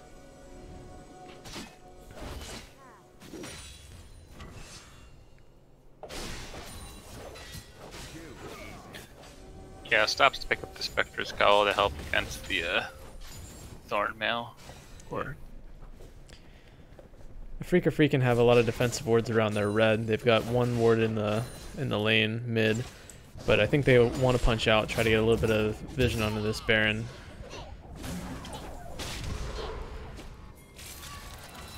Are completely abusing the Mundo. TF ults in. They're able to get good the sun on the arrow Draven. from Ashe. She's in the front line, but they're not able to punish her. Ignite goes down on the Trundle, and he is going to go down to the Gnar. And again, oh, Alistar helps the Mundo to safety with the W. Owen says, "You go where I please." But they've picked up 3 for 1.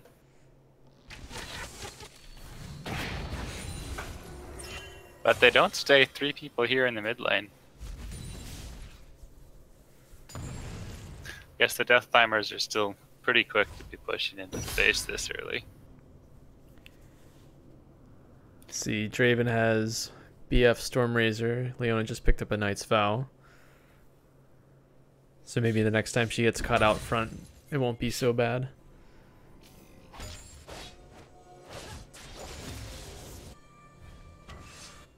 Yeah, but Team I'm Not Bots has been doing a really good job of layering in the crowd control.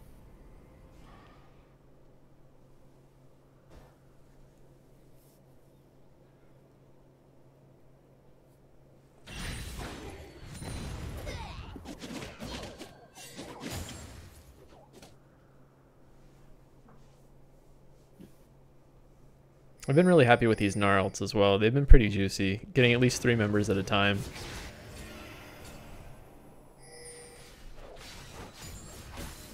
And again, like you said, they Team Not Bots is just able to layer the CC so well that it's going to guarantee them at least 1 kill. They're going to be out ahead for the rest of the team fight.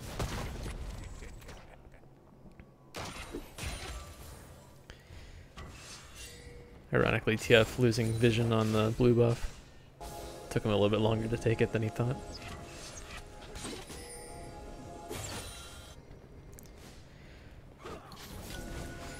So this game, Gnar does not have TP. He's pushing. Leona gets the stun on Ashe. Catch her out. She flashes away, but Trundle's able to pick up the kill. Alistar is a bit in deep here.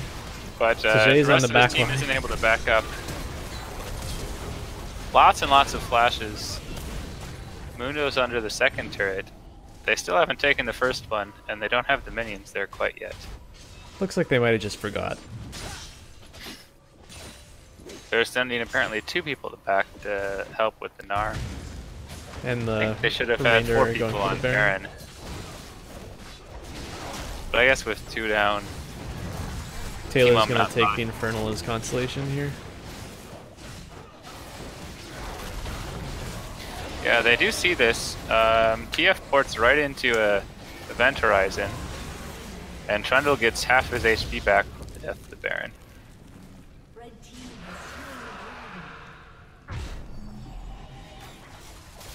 Leona ult's not quite up yet.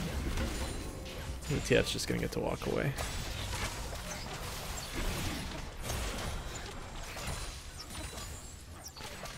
Gnar also got quite a bit off of that.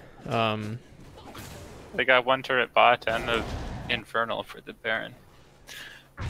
Curious to see how much Afreeca can use this Baron, take any turrets with it, or if it's simply going to be to try to buy them some more time.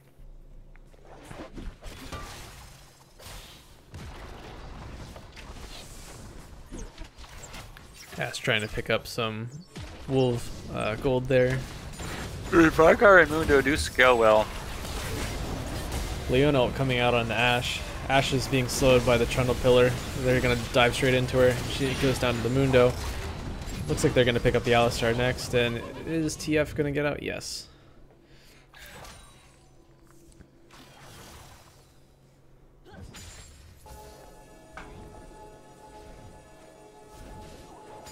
So it looks like these, we're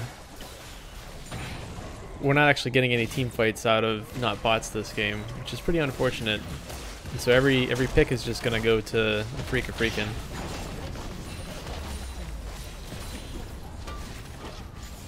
They say we have the Trundle Pillar this game.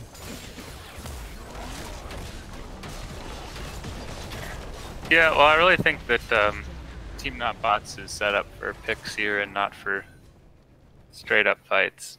Mm-hmm.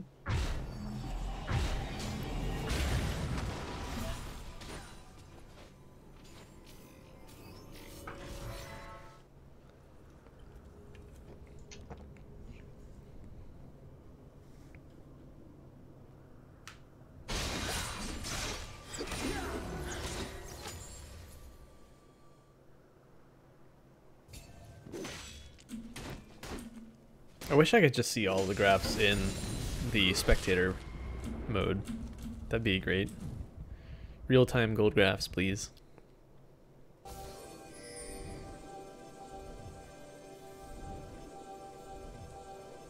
don't quite have the technology for such things. Oh no, of course not. Speaking of technology, we need Hypebot in YouTube chat. We need Hypebot in YouTube chat, we need Hypebot in Discord, we need Hypebot to cast games. We did bring Hypebot back into Discord. We do need Grumble integration in Discord. We need to push to GitHub if we want that. Yes. Ooh, Trundle Pillar stops the Twisted Fate ult. He's gonna get caught in the event horizon. Just buys a little bit of time. Mundo's This going where he Mundo is pleases in there over here. 1v3, but doesn't really care. This is reminiscent of yesterday's game 1 with Garen. the Garen 1v9, Zedia basically was just walking right into them, spinning around. And at this point, Mundo's able to do the exact same thing. Minus the spinning. Minus the spinning. He's got spinning fireballs, though.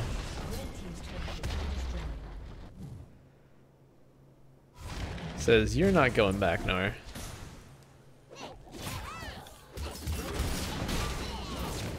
He doesn't have his ult, so I don't think he's going to win to the Gnar. It'd be a bit of a mistake trying to fight. Yep. And with the percent health damage and the slows, he's not able to get away either. But does prevent the Gnar from backing, and they pick up the inhibitor top. Looks like Gnar's gonna be able to get this to tower, but it's unclear if he's gonna get much more than that. Straven's gonna come back with Leona. Gnar, Gaga.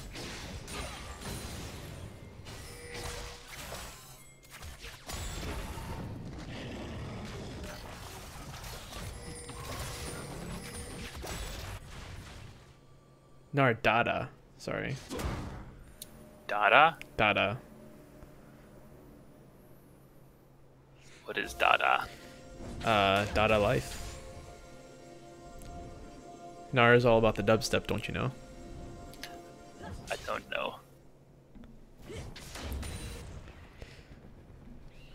So I'm really enjoying how fashionable these blue golems are with their swim trunks. Xin tries to go in on Leona, but she says, I'm just going to hold you down, wait for the Trundle to come by. We're also having a fight going on. Two different fights going on. They're able to pick up the Ashe. I think at this point their tanks just run it and don't care about these turrets. However, Gnar's building up his bar. He might be able to get a 5-man ult into the tower.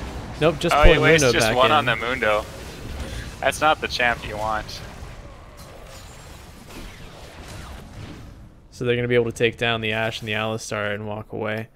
But the supers are starting to crash into their turrets top. Mm-hmm. They were thinking about going for the dragon. It's like they'll just pick up the third Infernal. Yeah, I was curious if they were going to go back for the mid lane inhib turret. I don't think they were going to be able to get it against the TF wave clear.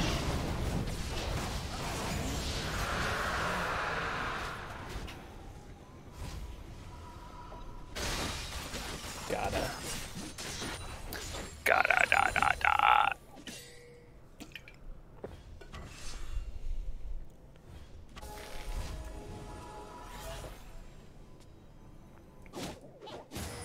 Also disappointed at the Gnar skin as well. I think if there are any MVP points that we're going to be giving out here, we got to take some away for not having the Gentleman Gnar skin.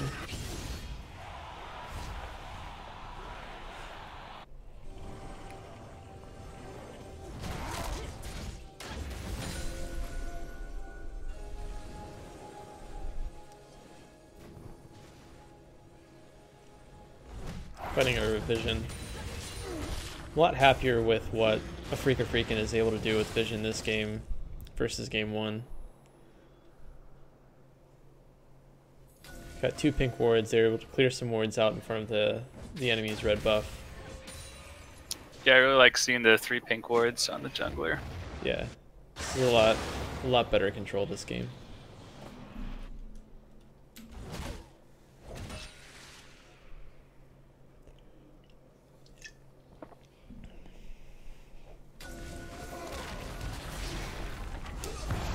Get the Trundle Pillar. A single Q does half of Xin Zhao's damage. He's forced to ult away. Oh, the arrow comes into the Draven. Draven throws out the Mercurial Scimitar, but he's that means they don't have much damage left. It's just a bunch of tanks and a Vigar. Trundle goes down. Are they going to be able to get Vigar and Mundo? Oh, Twisted Fate comes in on the back line.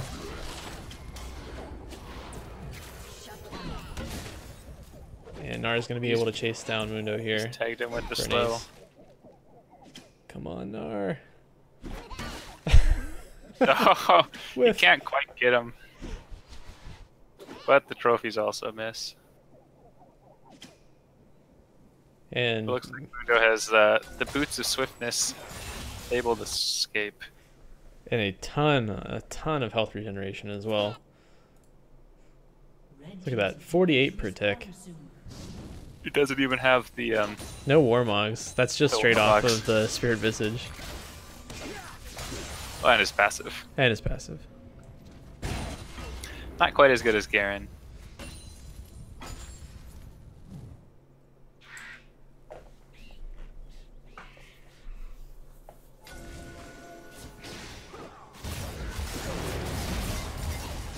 Team I'm Not Bots trying to get some ward coverage around the Baron, but it looks like they came in without enough people on the team. Get picked off. They're gonna turn around and go right back for this Baron. Ignoring that control ward.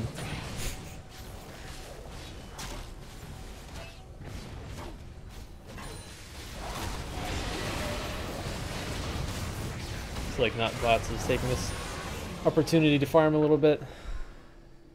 Yeah, unfortunately there's no Not more much they can do. dragons to be traded during the Baron this time. Next drag will be Infernal. Or will be Elder. Cannot be Infernal. Cannot be Infernal. Full break.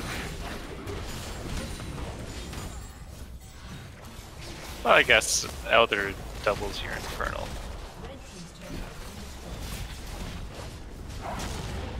Seven seconds left on the Nara. I don't think they're going to be able to get much more in the mid lane.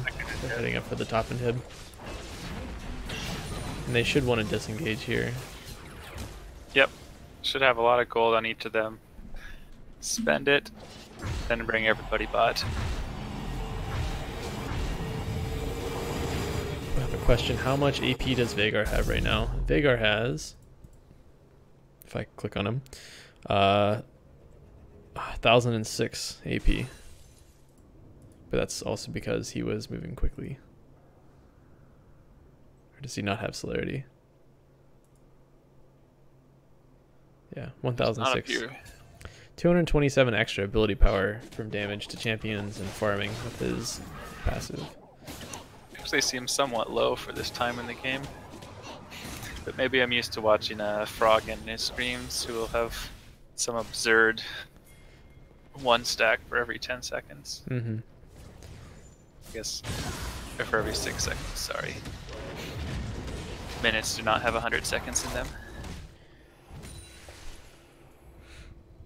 Shin and Nar are doing some strange things over here. They know that Afreeca Freakin is going to be going for this bottom turret. And they know that they have Baron buff. Yeah, I feel like the Nar can't afford, especially without TP. Without TP, he's not going to be able to do anything. He needs to be there, generate rage, and try to get a good team fight off. Yeah, they really needed to fight before their third inhib went down, but they simply didn't have the team. So it looks like they're going to back off for the Elder, potentially.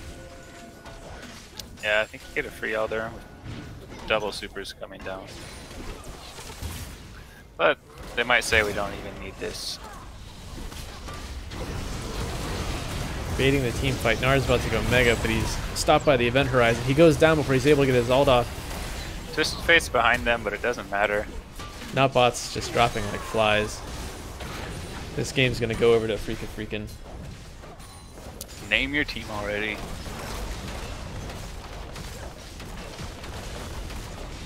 So that's going to put us at 1 and 2. Team I'm Not Bots is still up.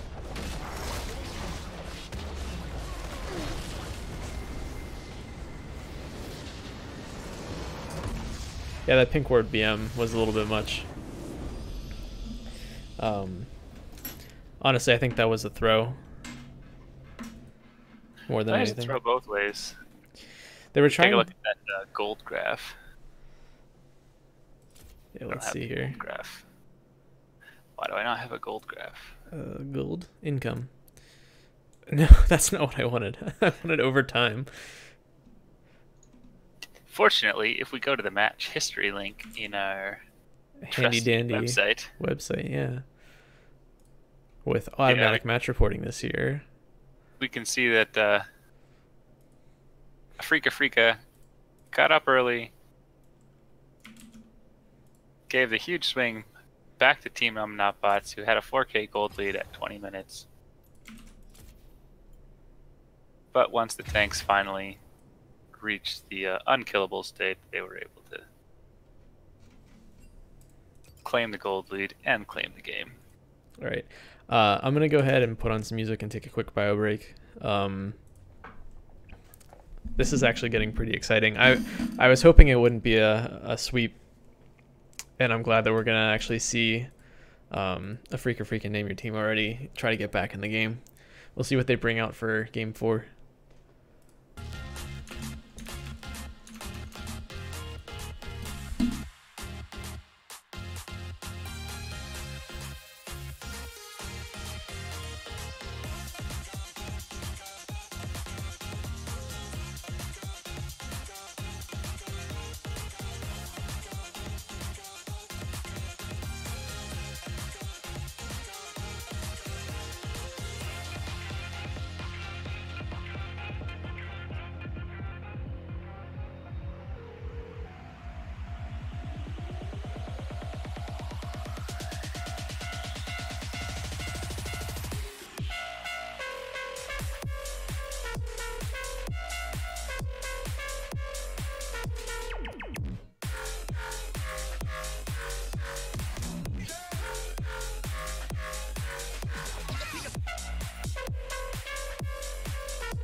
Ah, come on. What's the worst that could happen?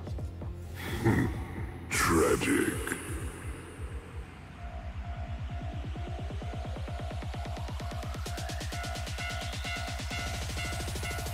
Soon.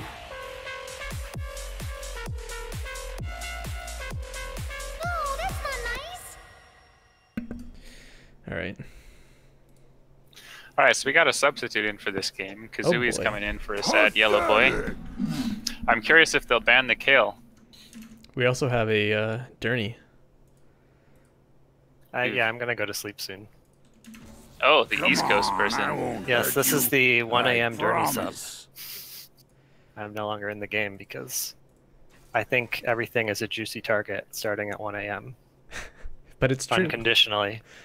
Everything is a juicy target. I'll hang out for pick ban, and then I'm probably just gonna go to sleep. So they lock in the Ashe. Does Kazui play the Alistar to make it 4 games in a row? Yeah, I really like that duo lane, by the way. I thought you guys did a great job of roaming and getting picks. It seems like it's pretty boring to play for the Alistar,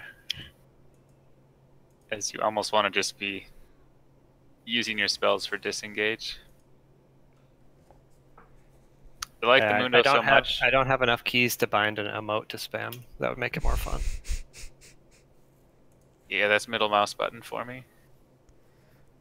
Actually, that's laugh. Every button should be an emote. You just got to get the one Alistar skin that rings the cowbell. All right, Taylor does play the Kindred. I wanted to see the Kindred last game into the Trundle. So I think it's one of the only matchups that Trundle doesn't like.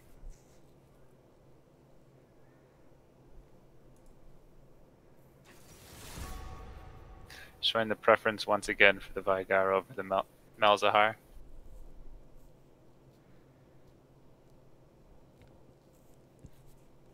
So I think it has better team fight presence.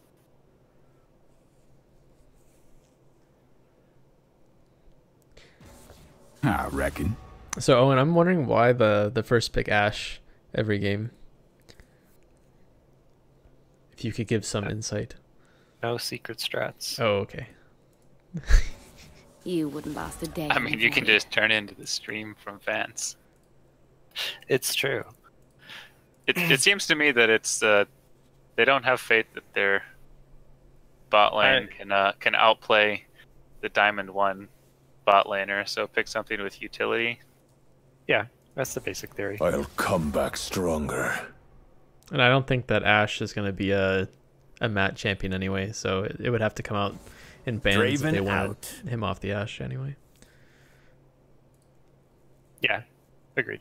No, and just picking it early because they have fairly small champion pools on several people, and so counter picking is actually real. A big deal, yeah. Looks like they're Freakin's going for mostly the same team comp. They're not going to be able to get the Trundle this game. Yeah, the Trundle was banned out.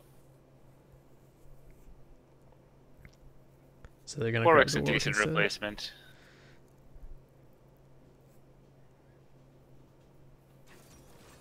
Doesn't have quite the same CC capability.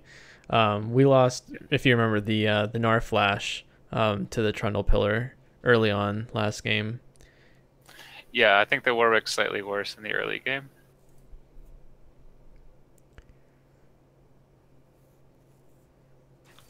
The ultimate's really good into tanks from Trundle as well. All right, so it looks like we're gonna have Pacific time on Kennen to prevent any more all-ins. So his team fights were just not going the way that Team Omnotbots wanted last game. Yeah, and Vance brings up the Anivia, says if you're gonna come and fight, walk across this massive slowing field. And they attempted to hover the Quinn, but eventually chose the Yasuo for Tijay.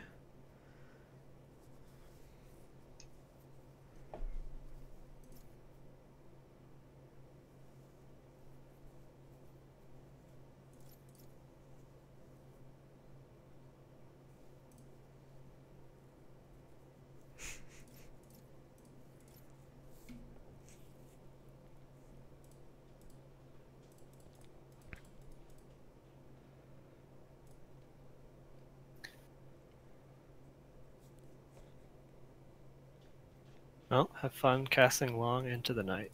Yep. Good night, Owen. Good night. Night. What if we cast early into the morning?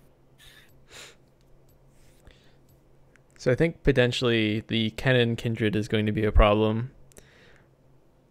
We'll see if Taylor and Pacific Time have enough champion mastery and mastery playing with each other that they don't cancel each other out. Yeah, but I think that Team Omnotbots has a little bit better late game scaling than they did last game into this tank lineup. Oh, definitely. Kindred doesn't have a front line in order to utilize her infinite scaling, but she Kindred should is be the front line. Yeah. Or I guess her alt is the front line. Mm-hmm. So one interesting thing with Kindred alt is once you reach 10% HP, you can't take any more damage. And even if you go back above 10%, you still can't take damage. So Mundo can just alt through Kindred alt and pop out of it at 100% HP.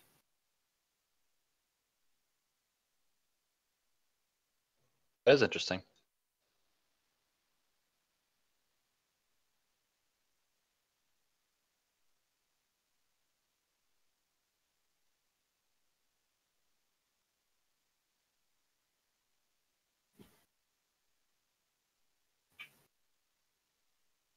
But yeah, last time this Yasuo was played, they pushed the Ashe Alistar in quite early. Lost the 2v2.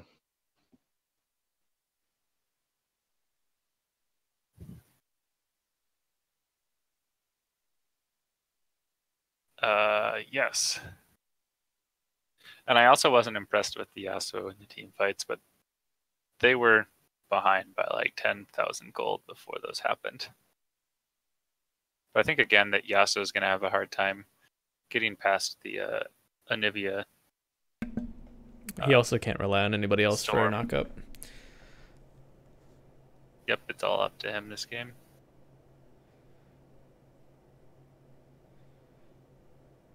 I actually think the Draven would have been a good choice again. Mm-hmm. Oh, it was banned, never mind. I actually think that they should have locked in the Kaisa in the first 3 picks.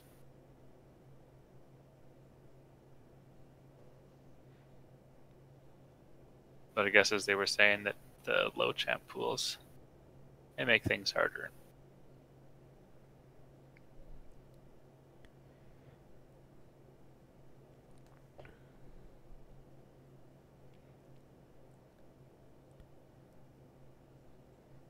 I imagine Malphite gets abused pretty hard by Kennen. I'm trying to think who else would be able to go up against. Well, I guess Kennen was picked after Mundo, right? But Yeah, who else would have been able to be blind picked for the Yasuo?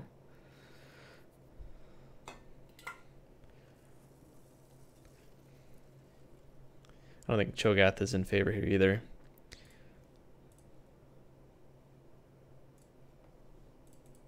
I'd like to see the AP Malphite. Yeah. I mean, a Malphite with an Orianna might have been good too. Oh, I don't know what Foley's champ pool looks like.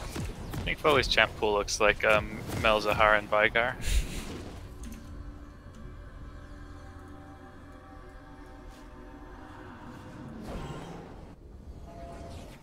you look at past games.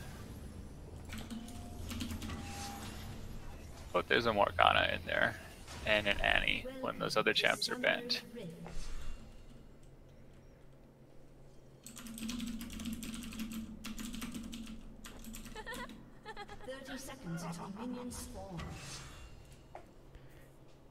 They could have also picked Zac top, as we saw in yesterday's games.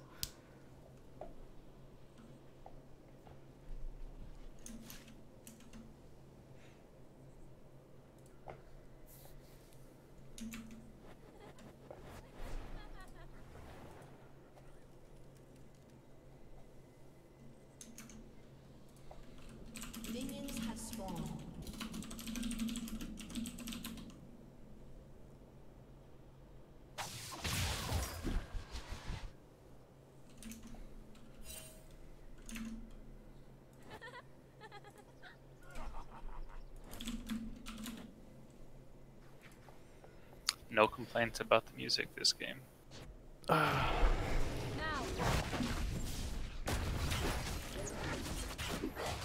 They might be getting tired. Alright, so red team, I like this play. Instead of going for the tri-brush, they're going even deeper, and it looks like it's going to work out for them. And Garutin just the doesn't want to first blood. flash. Doesn't want to use any summoners. She's going to come back to lane level 1.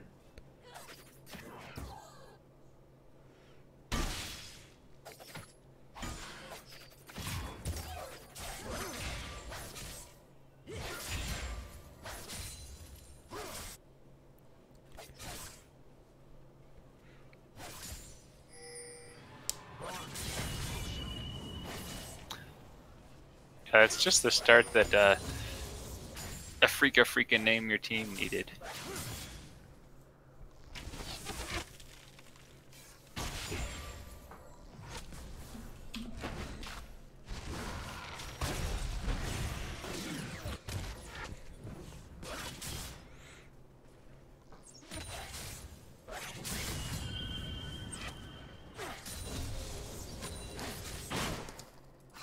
I didn't see. I'm assuming Kindred got her stack from the bottom scuttle.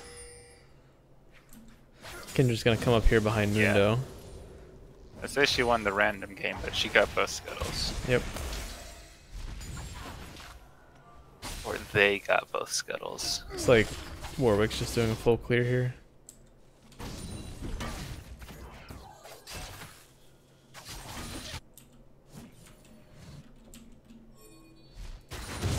Gets vision on Kindred, so she's not going to be able to come in and sneak the raptor camp. She might be able to get one or two though. All she needs is the big one.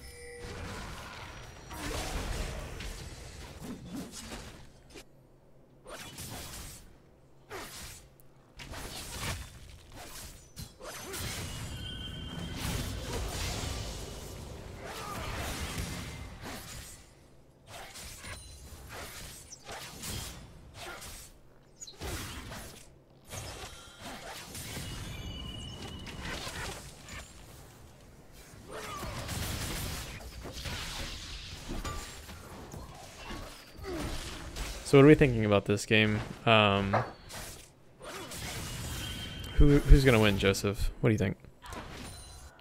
I think the team that kills the Nexus first is going to win. No doubt. Although they could be an FF. Well, I did place 50,000 hype coins on Afreeca Freakin Name Your Team to win this series. So I am not an impartial observer here.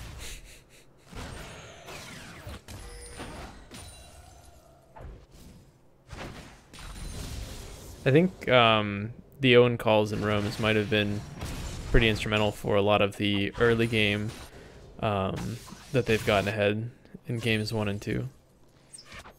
Yeah, I'm curious to see, like, will Afreeca dumpster this bot lane with the new support? Will the new support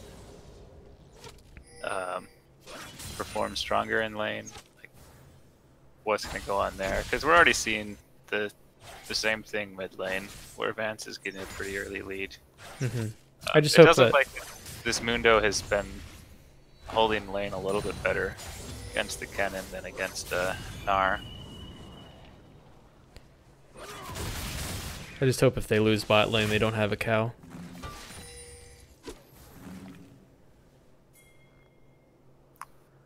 Let's send it a bull. A bull. Alright. Get both the flashes out from them. And the heal from Ashe as well. This is what she was saving her summoners for. Yeah, I'm not certain why the Warwick flashed in after they had both already flashed, but wanted to join the flash party.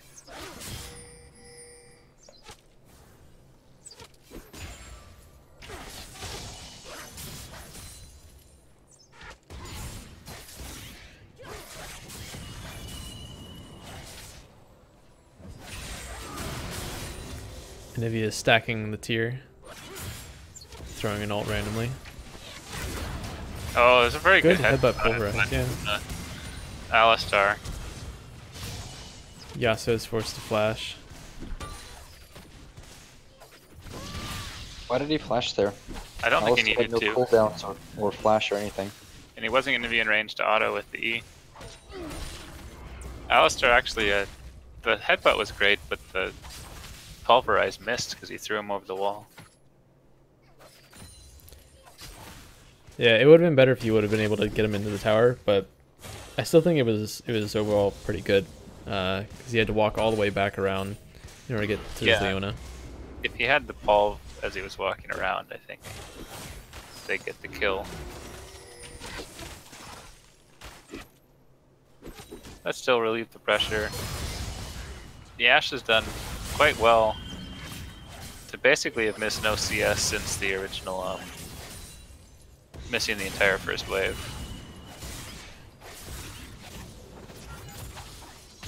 Again, Mundo taking minion dematerializer and the stopwatch. Let's see if he gets that extra 20 gold from the stopwatch again.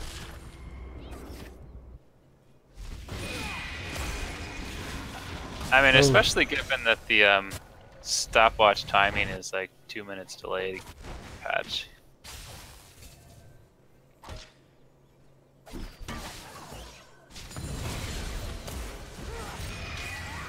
Oh, Nivea taking a little bit too much tower damage. But we'll force the Flygar to go back. Yeah. It's starting to build up a bit of a CS lead now. Warwick doesn't care. He's just farming his jungle. He says that that wave can die to the tower.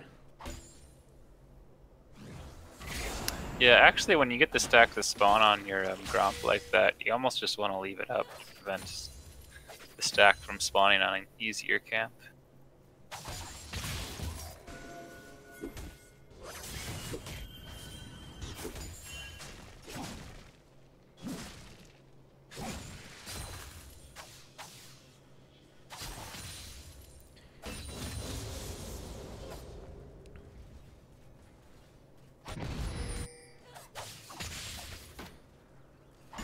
So it seems We're that trying to set up for a dragon, yeah, I think this but it's is been spotted.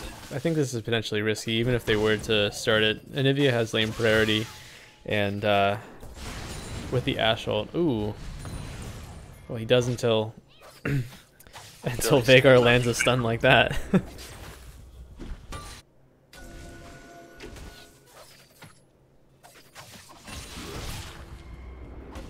I wasted a lot of time setting up for this dragon without ever pulling the trigger.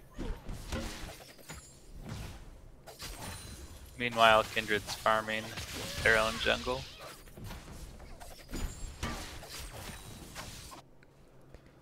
And Kennen actually taking a lot of damage as well. Being forced to back. Warwick might have been able to just start that if bottom lane could pressure.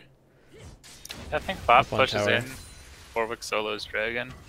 He didn't have eyes on Kindred, but I'm not sure how much that really matters. Ooh, Leona misses the ult onto Kindred.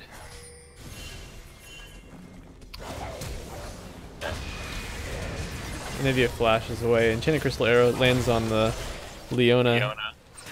She goes in a little bit too far from the rest. Nobody's there to follow up from her team. Woundwall successfully blocks the stun from Anivia. They're going to give Vhagar a little extra AP.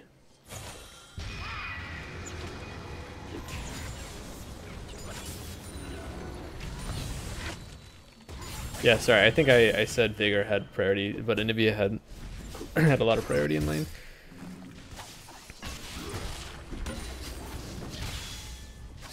Which is why they didn't want to take a big Oh, fight. he misses the trophy. Kennen presses W and just runs away. So I'm not sure what he wanted there, if he wanted to dive with his ult, or if he just hit it whenever he saw the Warwick coming through Tribush. Well, who doesn't want a bunch of Stormy and Shurikens spinning around your body? Yeah, it's a pretty cool effect.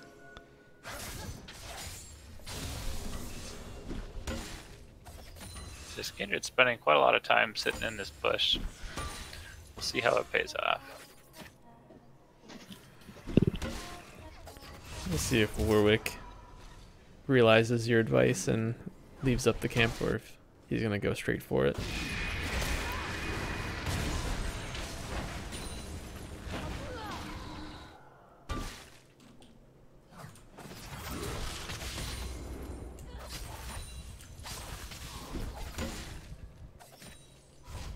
I mean, at this point, the entire jungle's gone, so where is it going to spawn?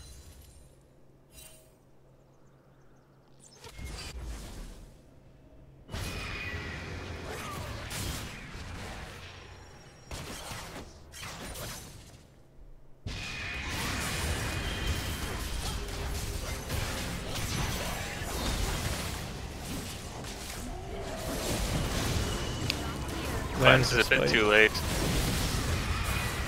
I'm just might buy some time.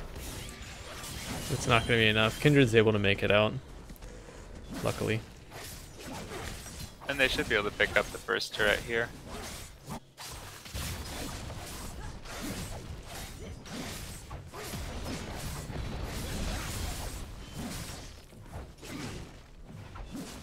What a first tower too. Again, it's Tajay around like the 10 to 15 minute mark, just coming mid and picking up kills. Yeah, well, if the bot lane's playing that safe and passive, may as well go somewhere else.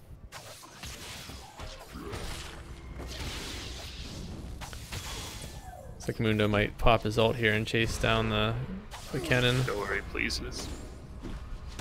I think going under turret's a really bad idea. It is, because cannon's just gonna ult.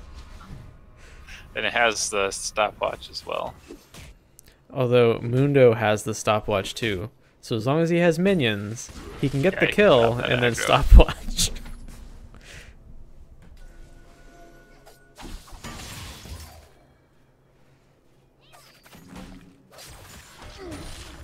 Yeah, like what cooldowns are you waiting for while you stopwatch on Mundo? Yeah, so it looks like they're swapping lane more permanently now. Yasuo and Morgana mid. Oh! There it is. The trophy to the face.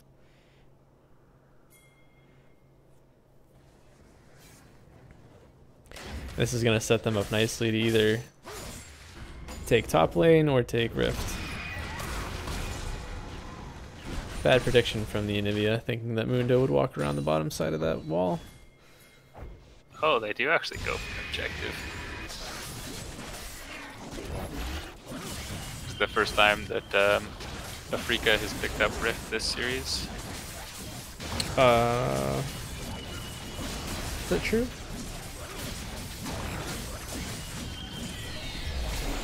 Who knows? They had it on the Shinzao last Yeah, game, Shinzao or did they have Team Trundle last Outlaws. game? They They had Trundle. had Trundle last game. Never mind. That's right. These games are all just blending in together. It's getting too late. There's a ton of ults dropped there, but they pick up that Cryo Phoenix and immediately pop the Shelly for the extra turret taking power. Oh, this Mundo is gonna take down this Ashe. Takes the arrow to the face but doesn't care. Oop, Who's Ignite taking comes down in who? and suddenly he does care. Personally, I'm worried about this Veigar here. I think that Kennen might try to dive him as soon as his ult comes back up. The Kindred's gonna have to go back. Kindred's going bottom. And they're just gonna leave the Rift somebody Herald needs to take deal with towers. this.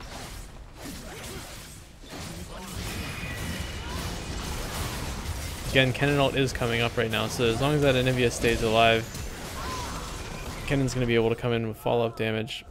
But it's not what happens. It's not in the cards. Herald did go down though. Yeah, 50 gold for 300 gold. But it's not quite 300 after you've died twice. Oh, here it is. There it is. Hey! Oh, it did get him a kill. Didn't expect the amount of damage you get, the bonus 80 you get from having low HP. The stopwatch. The stopwatch getting him the kill. I will eat my hat now. Good ward coverage over here in the river bush.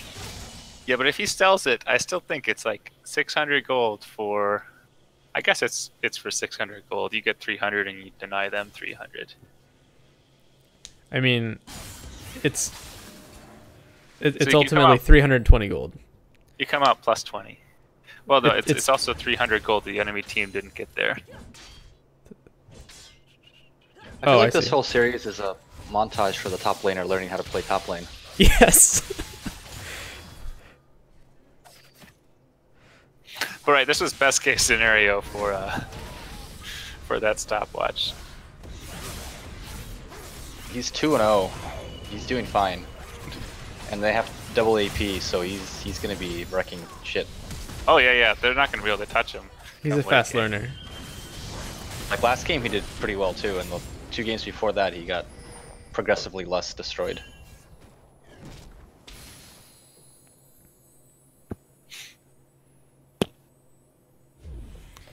Yeah, we still think that Celerity is the better choice second.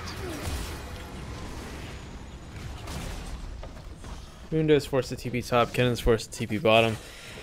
That removes the threat of the 4-man dive onto Ashe and Alistar.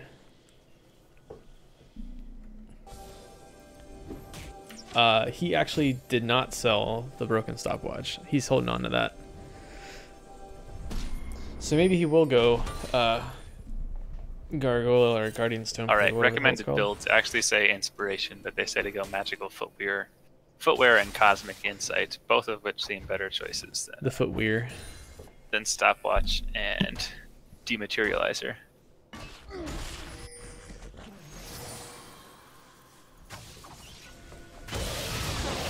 Diving onto Kennen. It's a bold move, Cotton. But it looks like the wind wall is able to save Yasuo from a stun. He's able to pull out the kill. But the Warwick's trapped on the wrong side of the turret. Kindred's able to pick it up. Mundo is also going where he pleases. He is extremely deep back there behind enemy lines. Yeah, but I think only Kindred stands a chance of dealing damage to Mundo at this point in the game. And she needs somebody else to help CC. Ashe gets stunned by Leona. Leona misses the follow-up E. But Mundo is still just running around. And with Alistar and the Inibi wall running interference for Kindred, she's just able to free fire on whoever walks into her. So it looks like they are going to go ahead and get this tower. And Freakin's just going to have to back off. Wait, does Kindred seriously have 10 stacks already? Am I reading this wrong? No, it has one hunt. Okay. It's the 100 from Hunter's Vigor showing up. Whew. Ashe barely gets that last auto on a Yasuo. Lands quite saves her for...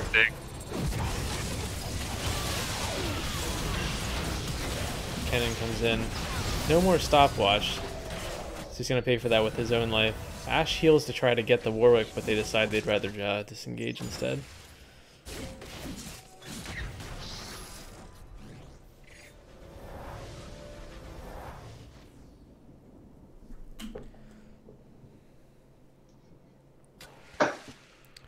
Next dragon's going to be Infernal. Internal. Interior crocodile alligator.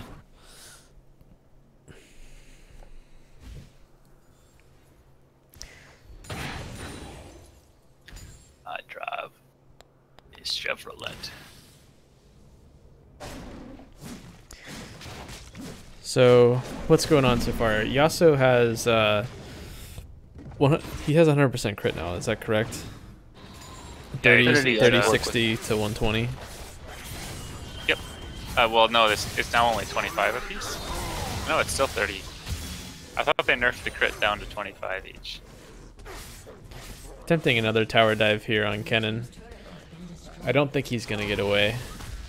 Blows the Leona, which was not necessary, because Warwick was just going to chase him down anyway.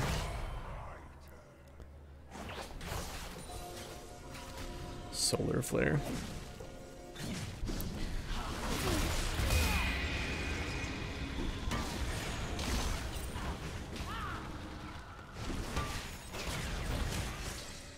Mundo and Anivia having a good time dancing around each other.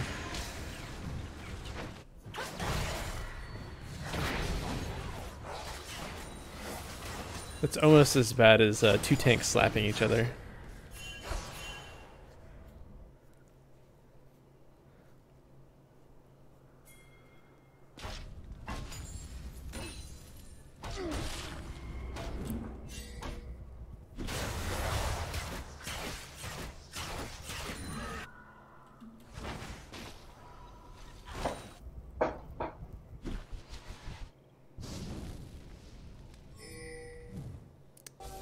Yeah, Mundo didn't have any vision there. It was strange to see him chase Alistar that deep in the jungle, but he probably would have been able to walk out anyway.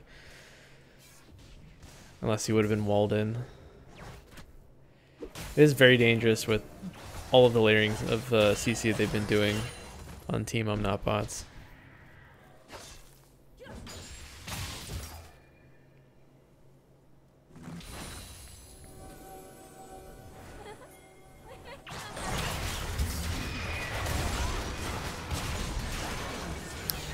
Where are you going, Leona? Going nowhere. Going where I please.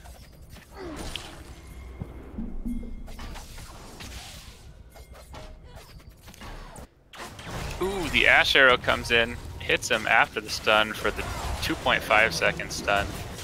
And the Warwick ult whiffs on Kindred. Alistar's not quite able to get the stun on the Warwick there. Yasuo wants to come back up. They're going to try to collapse on mid lane, even without the Veigar and without the Leona.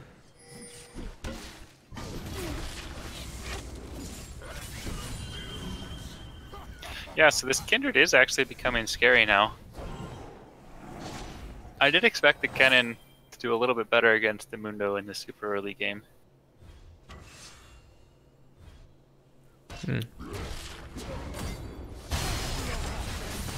But I can see a path for either of these teams winning this game still. Leona Solar Flare comes out. Kindred blocks the Yasuo ult with Lamb's Respite. Kennen ult comes out and they melt the back line.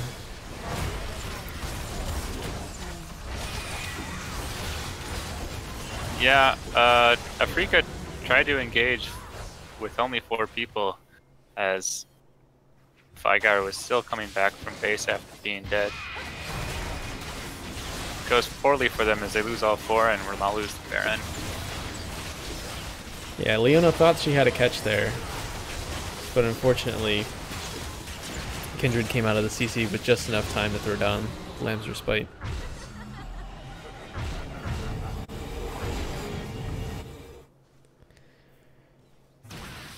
Kennen's going to go ahead and pick up top tower here, and then we're probably going to see a fight around the Infernal Dragon.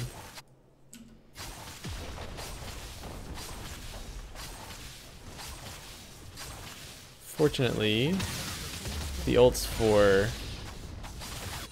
Freakin are all coming back up. Freaka. Lamb's Respite's about half down still, and Kennen ult is nearly back up.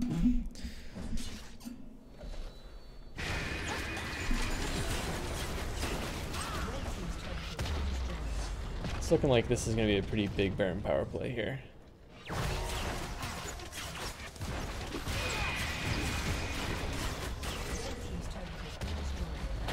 Yeah, going from down 4k gold to up 3k gold over the course of that fight in the first few minutes. Hell of a swing. I'm surprised that with the Event Horizon trapping both Alistar and Nivea, that Veigar didn't want to throw any more poke down on them. Could have gotten them a little bit low and put them in an awkward situation for this dragon fight.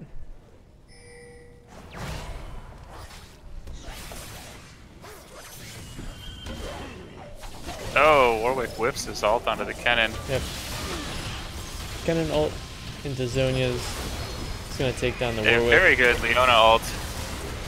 So they have the follow-up. Ashe flashes out of the fight. They don't. She's not going to be able to come back in for any damage. Kindred's also around the dragon pit, so it's just Alistar in there running interference. Oh, they do get the He also hits the Kindred. tornado, but Lamb's Respite's able to come up just in time. How did... Oh, they're able to take down the Yasuo and Leona.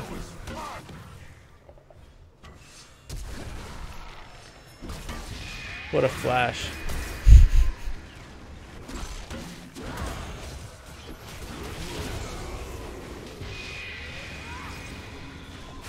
I definitely thought that the masochism from Mundo was going to take out Alistar there. Yeah, it came really close. What is Kindred's attack speed at? 1.9. 75. 2.21. How many buses does Kindred have? So Kindred just a little bit ago only had 1 bus, and now she has 5. So it still has very few stacks. But getting to 4 is the all-important amount where you finally feel like you're a ranged champion.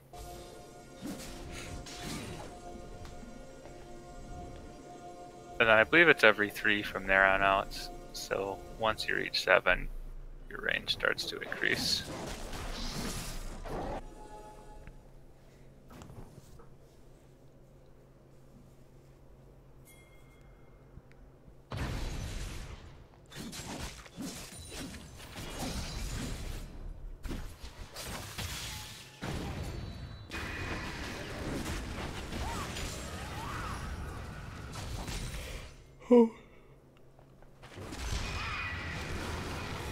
So we've got another 1-3-1 attempt going from Freakin. Yeah, so should be able to get this tower in the bottom lane. Meanwhile, Not Bots is trying to force a play under the top tower.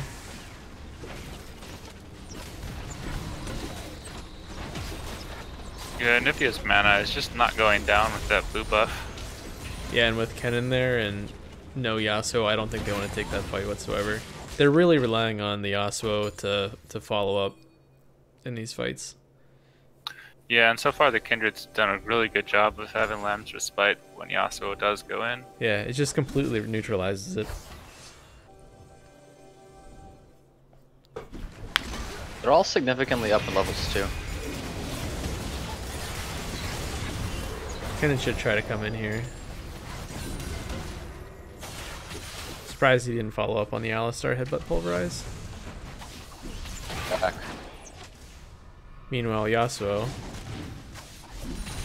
Kindred's going back to deal with the Yasuo. Oh, but Not anymore. They Solar Flare and a Warwick ult. She gets the Lamb's Respite off. And maybe tries to keep everybody there, but isn't successful. They do a good job of just disengaging, realizing that they're getting something down bot with Yasuo. Smart moves.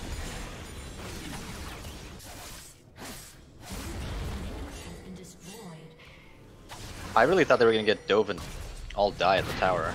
Yeah, they did a good job of disengaging there. Kennen had ult, Kennen had flash. Just like this.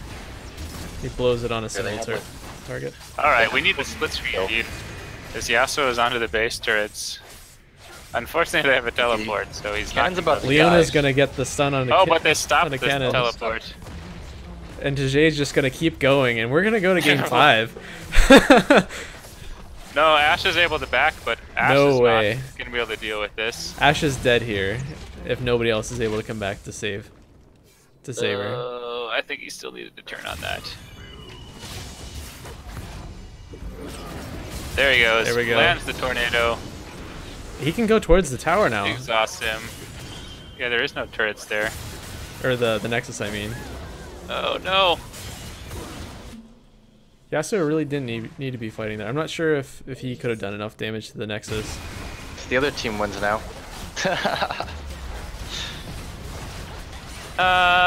They might actually.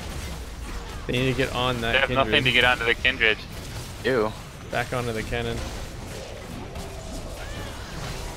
Oh, this is looking like such a close game. They can kill the Kindred here. I think they can take the Baron. Teleport in for the win with the Mundo. Oh, that is Alright, also true. Mundo should teleport. Yep, Mundo teleports. Mundo's going. They don't have anybody except for the Mad Cow to try to now, defend. basically. Oh, Ashe comes on up, but Mundo wants to get Ashe low, does more have damage. Blade of the Ruin King and Mortal Reminder. Right. So Mundo's not going to be able to stay there. He says, I please get out. They're pinging out the Baron. No more teleports from any... Oh, no, there is a teleport from Vygar, but Vygar's not the one to backdoor. Man, with the AP he has, he could. Although he doesn't have that much. What is he at Only this do, like, game? He has 400. 405. only 140 stacks. He doesn't have he doesn't have his rabbit on Zeth Cap yet. Okay, yeah, pretty few stacks. No death cap. Yeah. Been a pretty rough game against the Anivia.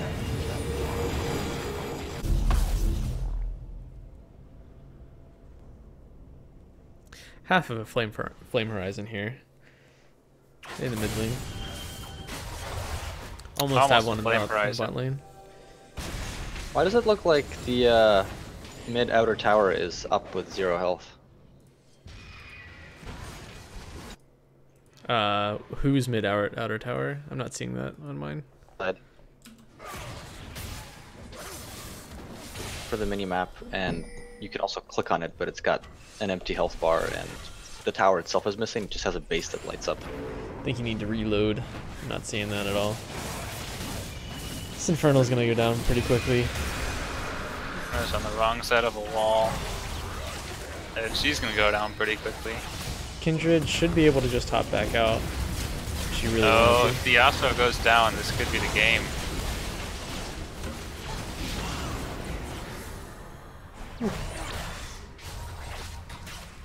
That Veigar ult just barely not taking the Ashe down. But yeah, this is gonna be the match. I don't know if you guys saw that Veigar Ashe duel, but he missed all his skills. Then he stood there and autoed her 3 times, and then he ulted her and got her to like 5%.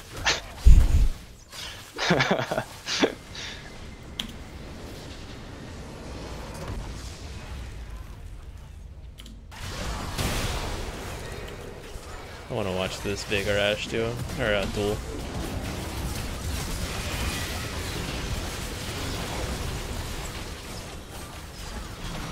It's like, screw it. I'll just throw a Q and an ult. That's all you had to do from the get-go.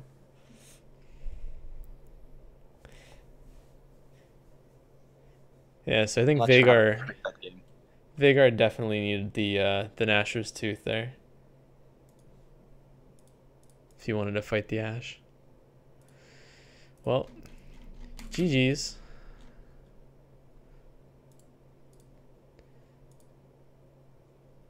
And it looks like Open League also had their games finished all tonight as well.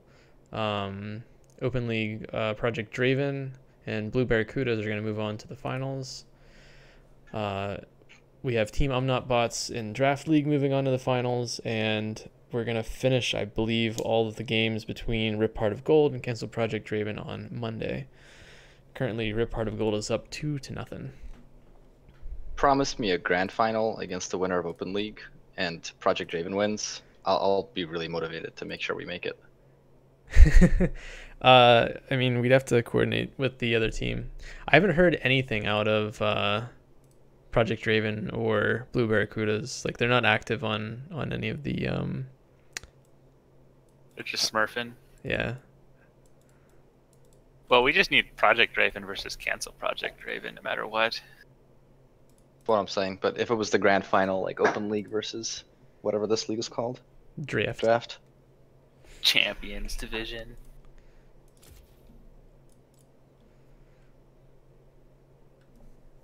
Anywho, so that's it from me tonight. It's way too late. Thanks for watching. Thanks for helping me cast Joseph and Fedia. Just sat here. You just sat here. Well, you helped us out a couple times. And good luck whenever your team eventually does play. Thanks. Good night. Night.